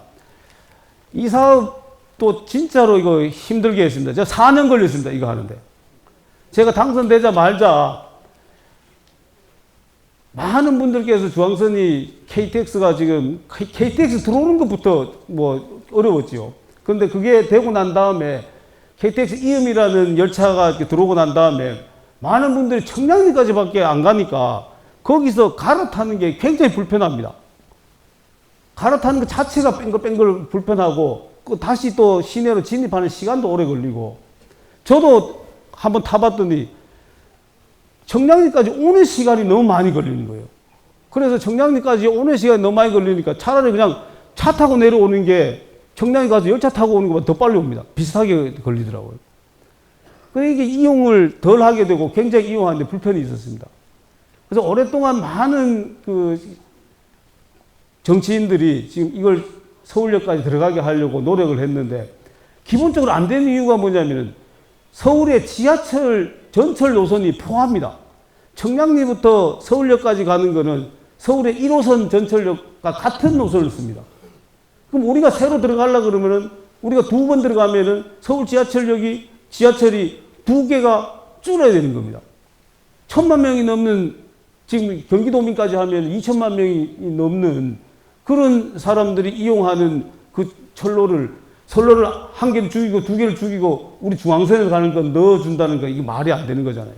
그래서 이게 안 됐던 겁니다. 그래서 국리국리를 해서 짜낸 방법이 다른 열차하고 도킹하는 겁니다. 강릉선 열차하고 도킹하는 방법을 우리가 생각을 했습니다. 자, 강릉선 열차는 평창 동계올림픽 때 만들었습니다. 그래서 외국 손님들 오기 때문에 당연히 인천공항에서부터 서울역까지 오고 서울역에서 평창까지 가는 걸로 이렇게 다 설계를 했습니다. 그러니까 지금도 강릉선 열차는 계속해서 서울역까지 들어가고 있었어요. 자, 이거하고 합쳐서 들어가게 되면 이게 동대구역 가면 그렇게 합니다. 동대구에 가면 창원에서 오는 열차하고 포항에서 가는 열차하고 동대구에서 합쳐져 갖고 서울 갔다가 내려올 때는 거기서 떨어져 갖고 다시 각자로 갑니다. 이렇게 우리가 한번 만들어 보자 라고 추진한 겁니다. 그렇게 하려고 하니까 이 열차 종류가 틀리면은 도킹이 안 돼요. 그래서 강릉선 열차는 원래 KTX였어요. 우리처럼 KTX 이음이 아니었어요. 그래서 저 강릉선 열차 KTX를 KTX 이음 우리하고 똑같은 종류로 바꿨습니다. 저기를 바꿔가지고 이 도킹을 해가지고 가려고 하니까 무슨 문제가 생겼느냐? 두 개 열차를 합치니까 길이가 엄청나게 길어져요. 302m가 됩니다. 길이가. 근데 청량리역의 플랫폼 길이가 210m밖에 안 돼요. 그러면 나머지 210m 없는데 어디 땅바닥에 내려야 되는 거예요. 이럴 수는 없잖아요. 그래서 그 예산을 들여가지고 거기 예산을 확보해줘서 청량리역의 플랫폼을 길이를 확장하는 공사를 한 거거든요. 그 확장하는 공사가 작년 11월 말에 완공이 된 거예요. 그래서 12월 29일에 개통할 수 있었던 거예요. 자, 이걸 하면서 제가 그 코레일 측하고 많이 우리 뭐 보좌진도 얘기를 했고 저도 얘기를 했습니다. 지금 18번 들어가잖아요. 원래는 16번이었는데 지금 18번 들어갑니다. 그 중에서 8번이 서울역으로 들어갑니다. 다 들어가려고 그러니까 강릉선에서 오는 열차가 서원역에서 도킹을 하려고 그러면은 시간이 걸립니다. 그러니까 자기들이 기존에 다녔던 것보다 시간이 더 늘어나는 거예요. 그러니까 그 사람들도 불편하다고 그러는 거예요. 그래서 이거 적당하게 조정한 것이 일단은 8번을 들어가 보자. 상행선은 4번, 하행선 4번 이렇게 들어가 보자. 그래서 4번 상행선, 하행선의 시간대를 어떻게 하느냐. 제가 코레일에다가 그때 강력하게 요청했습니다. 아침에 가는 상행선을 일찍 우리 배차를 해라. 서울역까지 들어가는 거를. 그래야지 아침 일찍 서울 갔다가 볼일 보고 저녁에 내려올 수가 있잖아요. 상행선을 오전 시간대에 아침 일찍 배치를 하고 하행선을 늦게 오후부터 저녁 때까지로 배치를 해요. 지금 아마 그렇게 배치가 되어 있습니다. 이래서 우리 시민들께서 서울에 볼 일이 있다거나 또는 어르신들께서 병원에 가실 때 일찍 출발해가지고 서울 가서 볼일 보시고 저녁에 내려올 수 있도록 이렇게 했습니다. 여기는 박수 한번 쳐야 됩니다. 그리고 자, 풍기분들 여기 계십니까? 풍기분들 한번 손 들고 있어요. 예. 풍기분들을 알겠습니다. 제가 풍기에 대해서 설명을 드릴게요. 풍기분들이 저한테 열차 이용에 관해서 가장 많이 얘기하신 게 뭐냐면은 풍기역의 정차를 더 늘려달라는 거였어요. 그래서 제가 그걸 알아봤어요. 그랬더니 풍기역하고 매칭이 되어 있는 역이 어디냐면 양평역입니다. 풍기역에서는 열차는 양평역에 안 섭니다. 풍기역에 안 서는 열차가 가서 양평역에 섭니다. 그런데 풍기는 영주시의 풍기읍이잖아요. 근데 양평은 양평군이에요. 시하고 똑같은 기초자치단체인 군이란 말이에요. 그러면은 영주에 서는 거하고 양평에 서는 거하고는 똑같아야 돼. 근데 영주시에 있는 풍기읍하고가 똑같이 되어 있어요. 우리 서면은 저쪽에 안 쓰고 저쪽에 쓰는 거 우리 안 쓰고 이렇게 되어 있단 말이에요. 그러니까 이게 늘릴 수가 없는 거예요. 그래서 제가 또 머리를 쓴 게 야 그러면은 군하고 읍 이런 거 따지지 말고 누가 더 많이 이용하는지 한번 따져보자. 나는 우리가 많을 줄 알았어. 왜냐하면 동양대학교가 저기 있어가지고 그래서 학생들이 많이 오니까 나 우리가 많을 줄 알고 그렇게 한번 해보자고 했더니 결과는 양평이 더 많은 거예요. 그래서 풍기역을 늘려달라고 할 수가 없는 겁니다. 그래서 이 사업을 아까 서울역 가는 것과 같이 추진하면서 코레일 측에다 좋다 그러면은 이거를 풍기를 더 늘려달라고는 얘기 안 하겠다. 나중에 이게 서울역까지 들어갈 때 풍기에 서는 열차가 서울역에 많이 들어갈 수 있도록 배치를 해라. 네, 그렇게 얘기를 했어요. 그래서 지금 이 양평 사람들한테 절대 얘기하면 안 됩니다.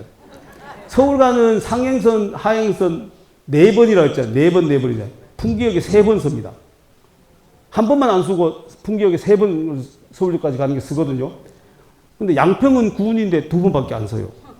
그러니까 이게 제가 풍기분들이 불편하다고 하신 것에 대해 가지고 오랫동안 머릿속에 담아뒀다가 이걸 보답을 한 겁니다. 이분들한테 꼭 그렇게 얘기해 주십시오.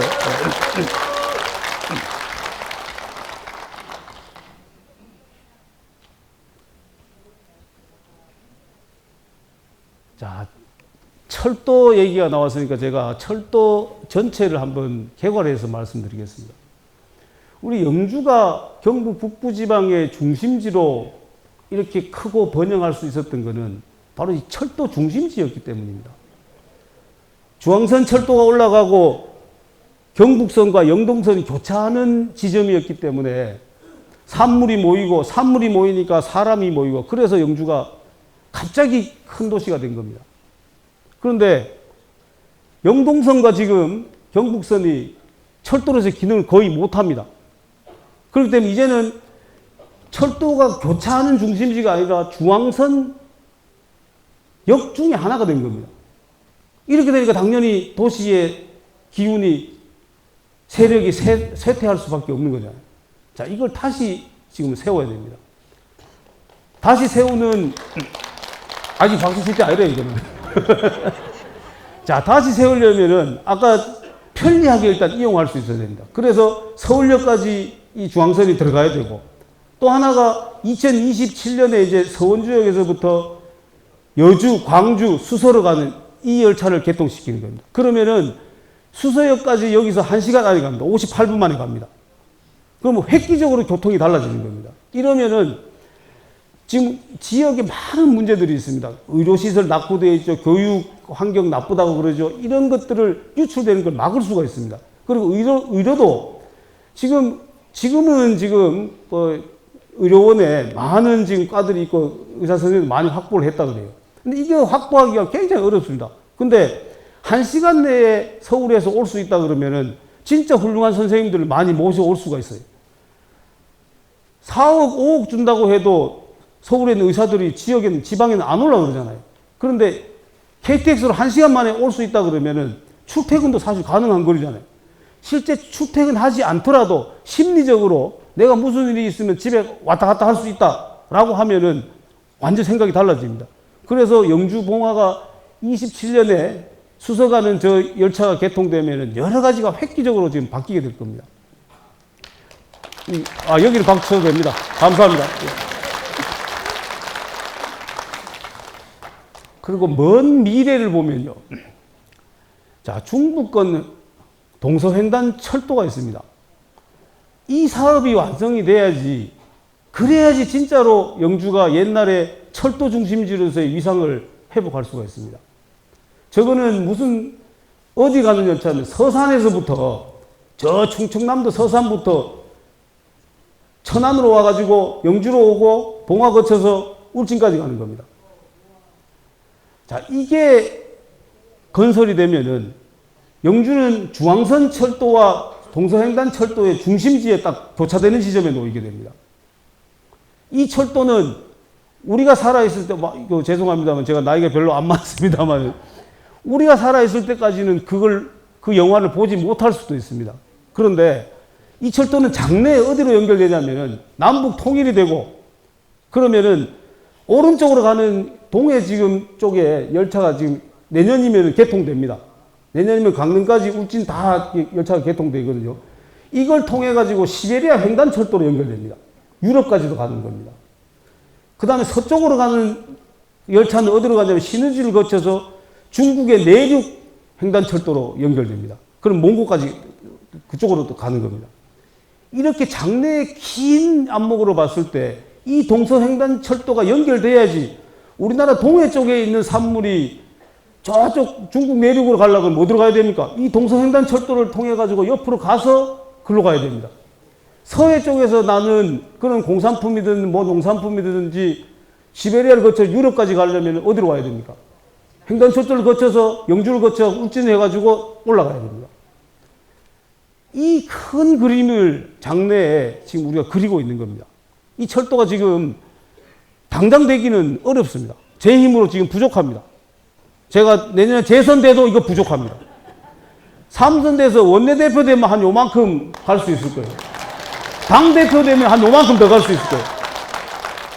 대통령 되면 한 반쯤 갈 겁니다. 대통령 돼도 이거 반밖에 못 갑니다. 왜냐하면은 이 사업이 지금 현재 비용으로 추산하더라도 4조 5천억 내지 5조가 드는 사업입니다.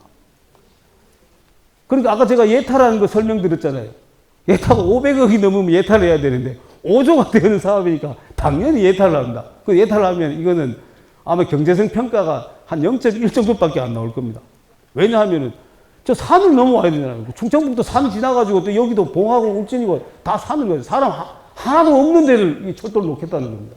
이걸 하려고 그러면은 이거는 예타 면제 사업이 돼야 돼요. 예비 타당 조사를 면제하는 사업들이 가끔씩 몇 개가 있습니다. 우리 정부에서는 가능하면 그거 안 하려고 그래요. 그걸 하게 되면은 아까 제가 말씀드린 것처럼 정부의 재정을 효율적으로 쓰지 못하기 때문에 그거 자꾸 하면은 나라 망합니다. 그 결국 그거 하려고 그러면 빚내야 돼요.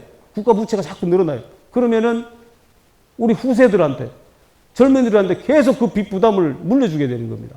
그렇게 결국 가다 보면 나라 망하는 겁니다.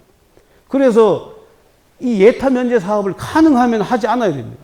근데 이 사업은 꼭 하려고 그러면 예타 면제가 돼야지만 할 수 있는 사업이에요. 그래서 지금 이 철도 노선에 대해서는 일부 구간에 대해서 점선으로 이렇게 해놨습니다. 점선은 뭐냐면 장래에 한번 검토해 보겠다라는 겁니다.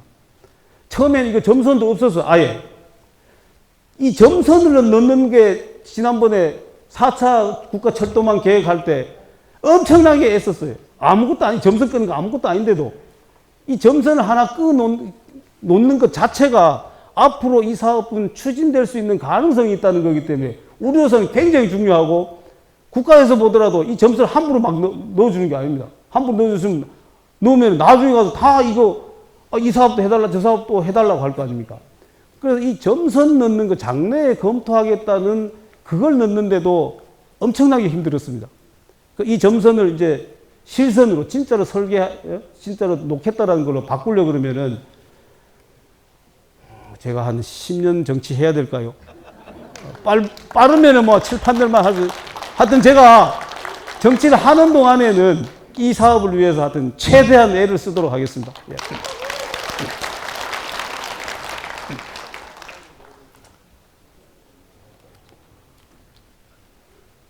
하나 빠뜨렸네요. 내년 되면, 올해군요. 올해면 이제 부산까지 가는 그 중앙선 전체 노선이 개통이 됩니다. 그럼 여기서 영주에서 타고 서울역까지도 갈 수 있고, 내려가서 부산 가서 해운대 가서 바람 한번 쐬고 올까 해서 갔다 올 수도 있습니다. 우리 JC 회장 굉장히 좋아하네. 부산 가서 놀러 가려고.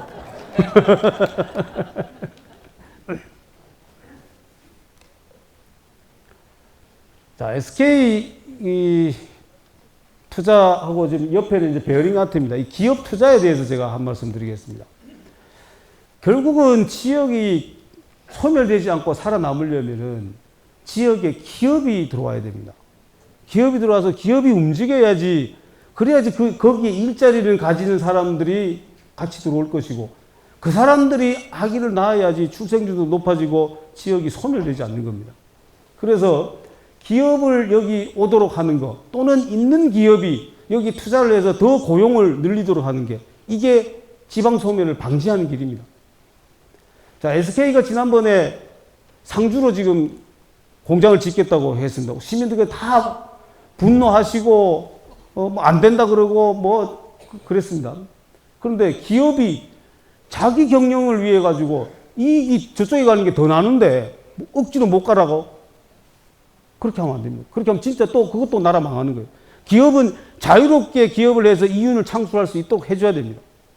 그걸 우리가 하려고 우리 베어링 국가산업단지도 평당 120만 원 공사비가 그만큼 드는데도 우리 50만 원 분양하고 70만 원 우리 세금으로 대신 내주겠다 그런 거 아닙니까? 기업 들어오게 하려고. 그래서 기업이 자유롭게 활동을 할 수 있도록 해줘야 되는데, 지난번에는 땅을 구하지 못했어요. 자기들이 땅을 구하지 못해가지고 이 생산은 곧 해야 되는데 공장을 증설할 땅을 살라고 하니까 이게 천정부지로 지금 값을 달라고 하니까 우리는 못 산다. 어떻게 보면은 SK라는 큰 기업 차원에서 보면은 그거 별 문제 아닙니다. 그거 주는 게. 그거 10만 원 하던 걸 100만 원 달라고 한다 해서 SK 기업 전체로 보면은 그 뭐 대수겠습니까? 할 수 있습니다. 근데 왜 안 하느냐? 그게 한번 선례가 되면은 다른 곳에서도 또 똑같은 상황들이 벌어집니다. 그렇기 때문에 기업 차원에서 이걸 못 하겠다는 겁니다. 그 금액이 커서가 아니라 이게 선례가 돼서 다른 곳에서도 이런 상황이 벌어지면은 우리는 여기 뭐 예를 들어서 100억짜리 사업이라 그러면 1조짜리 사업 하려고 그러는데 그렇게 값을 달라고 그러면 어떻게 할 거냐. 이런 것 때문에 여기 못하고 결국 상주로 간 겁니다. 그래서 그거를 가는 걸 억지로 못 가게 할 수는 없잖아요. 그래서 SK한테 그럼 우리 지역에도 너희들이 신규 투자를 해라. 그래서 고용을 더 창출할 수 있게 하는 이런 신규 투자를 해라. 그래서 그때 이미 7천억 신규 투자를 하기로 했습니다. 그게 뭐냐면은 2천억은 이미 MOU 체계가 진행되고 있었어요. 이번에 5천억 추가 투자는 그 2천억을 제외하고 하는 거예요. 원래 약속대로 7천억을 총 투자를 하는 겁니다. 자, 이 7천억 총 투자를 지금 SK에서 하는데 왜 그러면은 그때 SK 상주갈 때 이미 이 발표를 했는데 MOU는 작년에 체결했잖아요. 왜 MOU 작년에 체결했냐면은 그동안에 SK가 옆에다 땅을 좀 샀습니다. 산단을 해가지고 산단 지정을 하고 매수를 해야 되는데 안 팔겠다 그러면은 산단 지정을 해놓으면은 수용을 할 수가 있어요. 지난번에 수용을 못했던 겁니다. 강제 수용을 못하는 단계였는데 이제는 SK가 옆에다 땅을 좀 샀고 이거 산단 지정을 받으면은 그 옆에 이만큼 더 하려고 하는데 안 팔겠다고 계속 그러면은 감정을 해가지고 강제로 수용할 수가 있습니다. 그래서 이제는 SK가 5천억을 추가 투자하는 것에 대해서는 기반이 다 조성된 겁니다. 그래서 MOU를 지난해에 체결하게 된 겁니다. 그 뭐 SK에 대해서는 그동안 많은 설명이 있었기 때문에 이 정도 설명을 드리고요.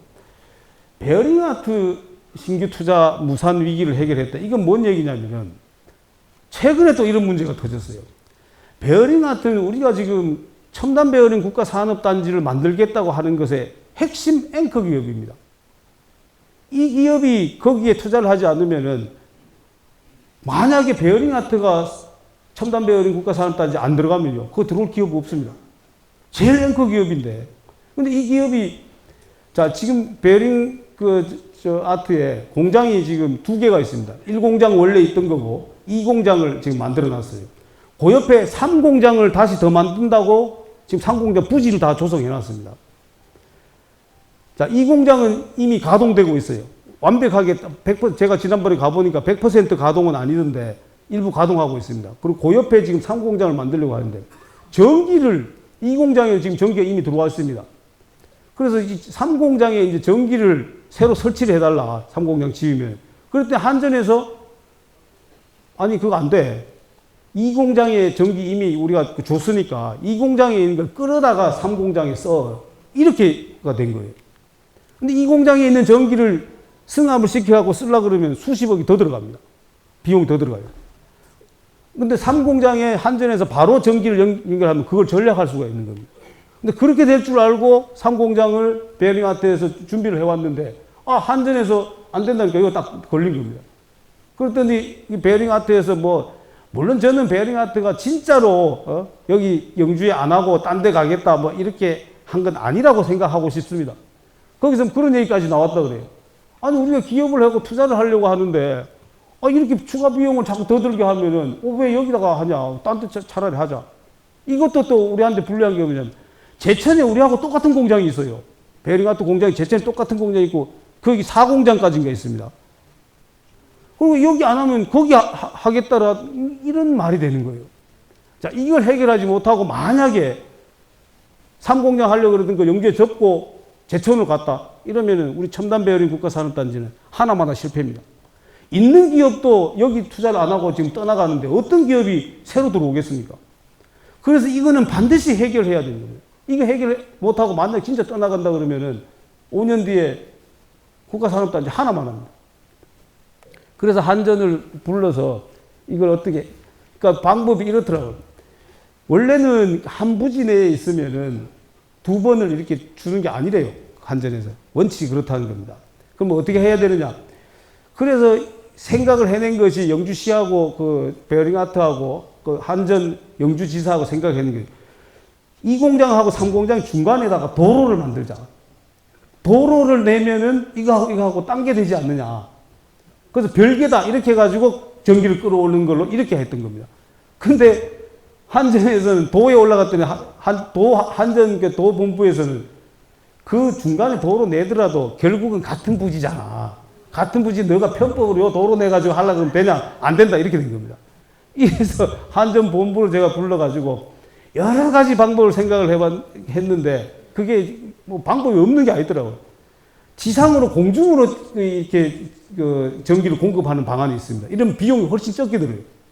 그러니까 그렇게 해서 하는 걸로 하고 또 전기료를 또 전략할 수 있는 방법이 있더라고요. 그걸 한전에서 베링아트 측에다가 이렇게 하면 1년에 1억 이상의 전기료를 전략할 수 있다. 이걸 우리가 이런 방법을 너들한테 채택해 줄 테니까 그러면 이거는 너들이 하는 걸로 하고 공중선로를 하는 비용은 더 적게 드니까 이렇게 하는 걸로 하자. 이래서 한전하고 베링아트하고 지금 서로 합의가 된 겁니다. 그래서 3공장 예정대로 지금 진행되고 있습니다. 자꾸 박수 치면 계속 오래 합니다. 이 지루하다고 하품 마시고 주무시면 제가 끝내려고 그랬는데 박수 쳐주니까 계속 해야 되겠습니다. 자, 풍기인삼 이거는 지난번에 우리가 엑스포를 재작년이죠. 잘 치렀습니다. 그리고 많이 우리 농가들이 어렵다고 해서 제가 농협 정부 여기저기 다 해서 많이 또 계약 재배도 확대하고 해서 그래서 풍기에 인삼 농사 짓는 분들께서 그래도 조금이나마 나아졌다라고 아마 생각하실 것 같습니다. 영주시 국비사업 이거 하나 말씀드릴게요. 특교세입니다. 특교세는 뭐냐면은 행안부에서 내려주는 지역의 특별한 사업에 대해서 따로 주는 교부금입니다. 이 특교세가 지금 작년에 우리가 영주시가 작년이죠. 2023년 한 50억 정도 받았습니다. 전체 4년 정도 하면 한 150억 정도 됩니다. 자, 이 금액은 다른 지역구 전체 금액하고 맞먹습니다. 그만큼 제가 이 특교세를 진짜로 이건 많이 가져왔어요. 많이 가져온 게 왜 어떻게 증명되냐면은 특교세를 다 주고 나면은 나중에 보도자료를 냅니다. 국회의원들이. 보도자료 낼 때 행안부에서 우리 의원실에다가 우리 보좌관들한테 부탁하는 게 뭐냐면 순위 제발 좀 쓰지 마라. 왜냐하면 우리 무조건 1등입니다. 우리 작년에도 1등이고 재작년에 1등이고 계속 이 순위를 1등이라고 쓰면은 다른 국회의원들한테 우리가 막 쫄려서 죽는다. 왜 맨날 저기만 뭘 주고 하느냐. 그래서 우리 한 번도 전체 중에 순위를 발표를 못했어요. 순위 못하고 우리 이만큼 그냥 많이 확보했다. 이렇게만 보도자료를 냈어요. 언론에 그렇게 보도됐습니다. 근데 실제로는 우리가 계속 1등이었어요. 이 1등 하려고 그러면은 그냥 1등 되는 거 아닙니다. 내가 문자를요, 과장들한테도 보내고, 국장한테도 보내고, 차관도 보내야 되죠. 장관도 보내야 되죠. 한 건 하려고 그러면 문자를 4개 이렇게 보내야 됩니다. 자, 이걸 계속 우리 보좌진들이 저한테 여기 지금 보내야 됩니다. 나는 과장하고 국장한테까지 내가 계속 이거 보내고 전화도 하고 해야 되냐. 그럼 그래 해야 된다는 거예요. 자, 이렇게 노력한 결과가 이렇게 특교세로 나타나는 겁니다. 저한테는 조금만 이따 박수 주세요. 저한테는 귀찮은 일이기도 하죠. 그렇지만 지역민들을 위한 일인데 그거를 제가 마다할 수가 있겠습니다. 그래서 그걸 그렇게 했고 또 우리 보좌진들은 저한테 이만큼을 해야 된다고 했을 때는 저한테 10%를 가지고 오면은 아마 90%는 우리 보좌진들이 엄청나게 노력했을 겁니다. 그렇게 해서 해결되는 거는 저한테 얘기 안 하고 그렇게 해도 해결 안 되는 10%, 20%만 저한테 얘기하는 겁니다. 그러면은 우리 이 특교세를 위해서 우리 보좌진들이 수없이 많이 노력을 했다는 거 아니겠습니까? 우리 보좌진들한테 박수 한번 보좌진들 한번 김상현 보좌관 저기 있고 박민구 보좌관 저기 있고 또 딴 데 안 보이네. 김진환인데 저 보좌진 있고. 자, 하여튼 제가 이렇게 우리 지역을 위해서 우리 보좌진을 비롯해서 또 때로는 시청 공무원들도 이 자리에 안 오셨는데 시청 공무원들도 엄청 노력합니다. 하다가 안 되면 꼭 이제 의원실에 와요. 그럼 제가 맨날 뭐라 그럽니다. 아, 이 사람들은 처음부터 갈 때부터 얘기를 해가지고 하도록 해야지. 실컷 해갖고 안 되고 난 다음에 오면은 내가 어떻게 해결하냐? 우리 어떻게 해결하냐? 그래도 또 오면은 어떻게 합니까? 또 해결합니다. 뭐 어쨌든 무슨 방법을 써서라도 100%는 아니지만 그래도 근접하게 한 7, 80%는 또 해결합니다. 자, 제가 지금까지 4년 동안 또는 작년에 한 우리 영주와 함께 한 일들을 설명을 드렸습니다. 어떻게 보면 시간이 참 빠른 것 같습니다. 제가 4년 전에 영주와 갑자기 선거구 합쳐져서 진짜 선거일 한 달 열흘 전입니다. 그렇게 합쳐져서 영주에 아시는 분 진짜 아무도 없는 상태에서 올라와서 처음 영주 분들 뵙고 인사했던 때가 엊그제 같은데 벌써 이제 4년이 지났습니다. 제가 지금 아까 서두에 말씀드렸습니다마는 제가 지난해 한 의정활동 또는 4년 동안의 의정활동 또는 지역구를 위한 활동이 잘했다고 생각이 되면 그러면 여기 계신 분들께서 지금부터 나가셔서 저의 홍보대사가 되어 주십시오.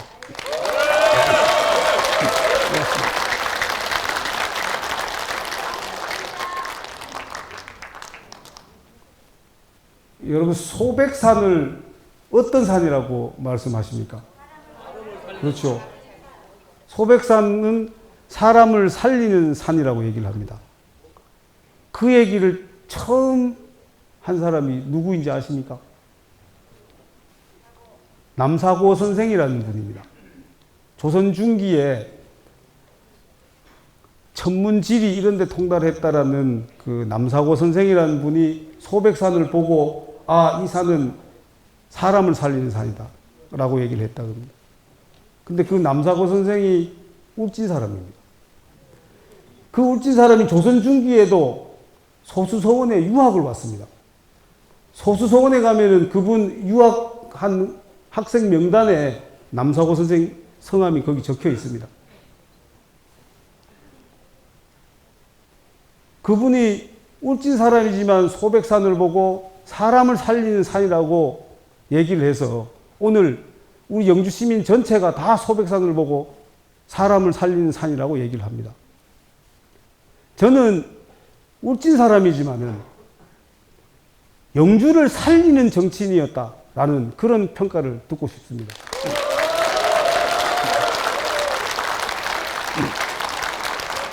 제가 4년 동안에 이 모든 것을 다 잘했다고 얘기하지는 않겠습니다.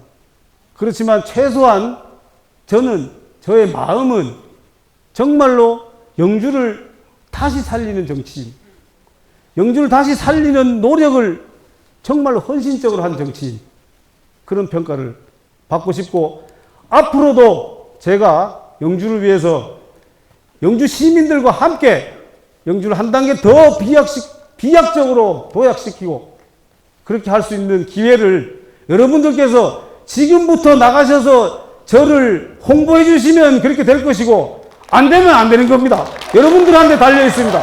여러분들 그렇게 해 주시겠습니까? 감사합니다.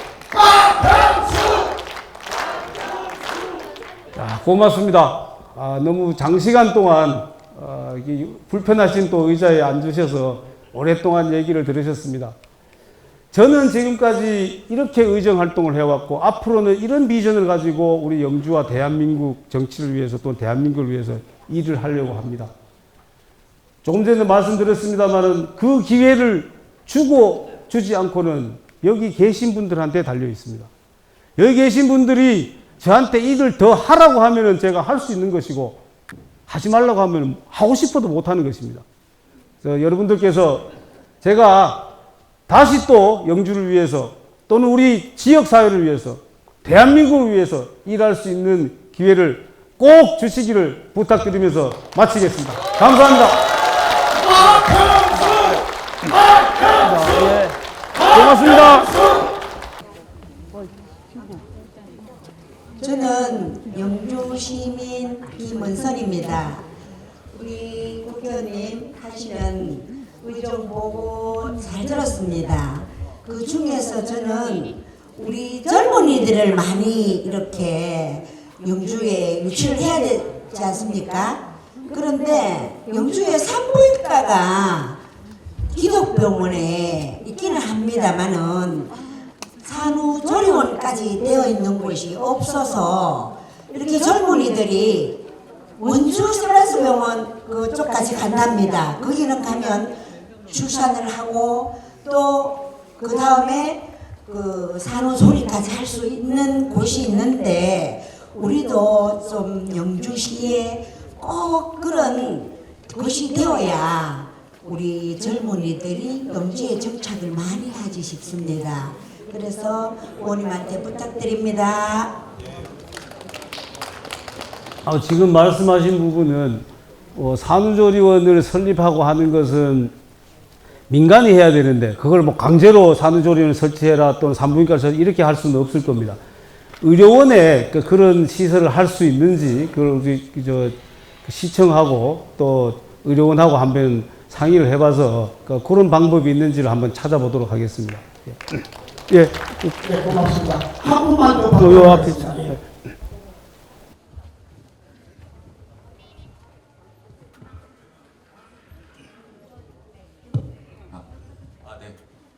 오늘 말씀 잘 들었습니다. 오늘 이렇게 또 좋은 자리 마련해 주셔서 감사합니다.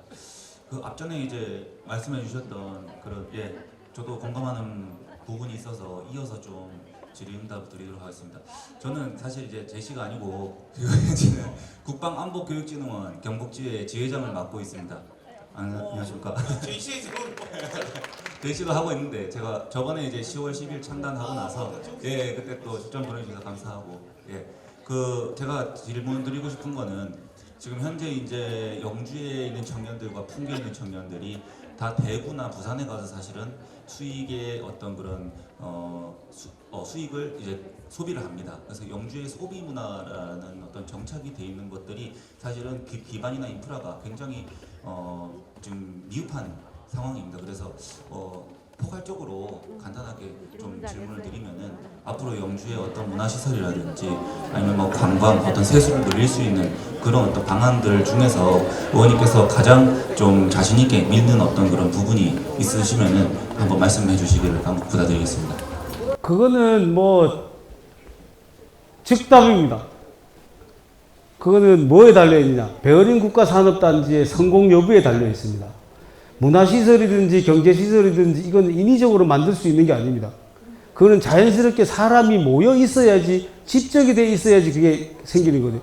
영화관이 생기는데 억지로 영화관 만들어 놓으면 뭐합니까? 사람 안 가는데. 사람이 많이 모이는 곳이면 당연히 영화관도 생기고 젊은들이 모일 수 있는 레스토랑도 생기고 펍도 생기고 하는 겁니다. 그래서 이 베어링 산업단지가 성공이 되면은 여기에 젊은 사람들이 생산을 해야 되니까 생산 가능한 젊은 사람들이 많이 올 거 아닙니까? 그러면 거기에 따른 수요는 당연히 생기는, 그럼 공급이 생기는 거죠. 그래서 여기에 대한 답은 아직 조금 미래이긴 합니다만은 베어링 산업단지를 반드시 성공시켜서 거기 젊은 사람들이 많이 들어오게 하면은 지금 얘기하는 문화시설도 그렇고 또 조금 전에 말씀하신 산부인과 또는 조리원도 역시 마찬가지입니다. 수요가 있으면은 당연히 공급하려는 사람이 생기는 거거든요. 그래서 일단 그렇게 답변을 드리겠습니다. 예. 네, 고맙습니다. 지금까지 많은 설명을 상세하게 해주신 우리 의원님께 다시 한번 큰 박수와 함성 보내주시기를 부탁드리겠습니다. 고맙습니다.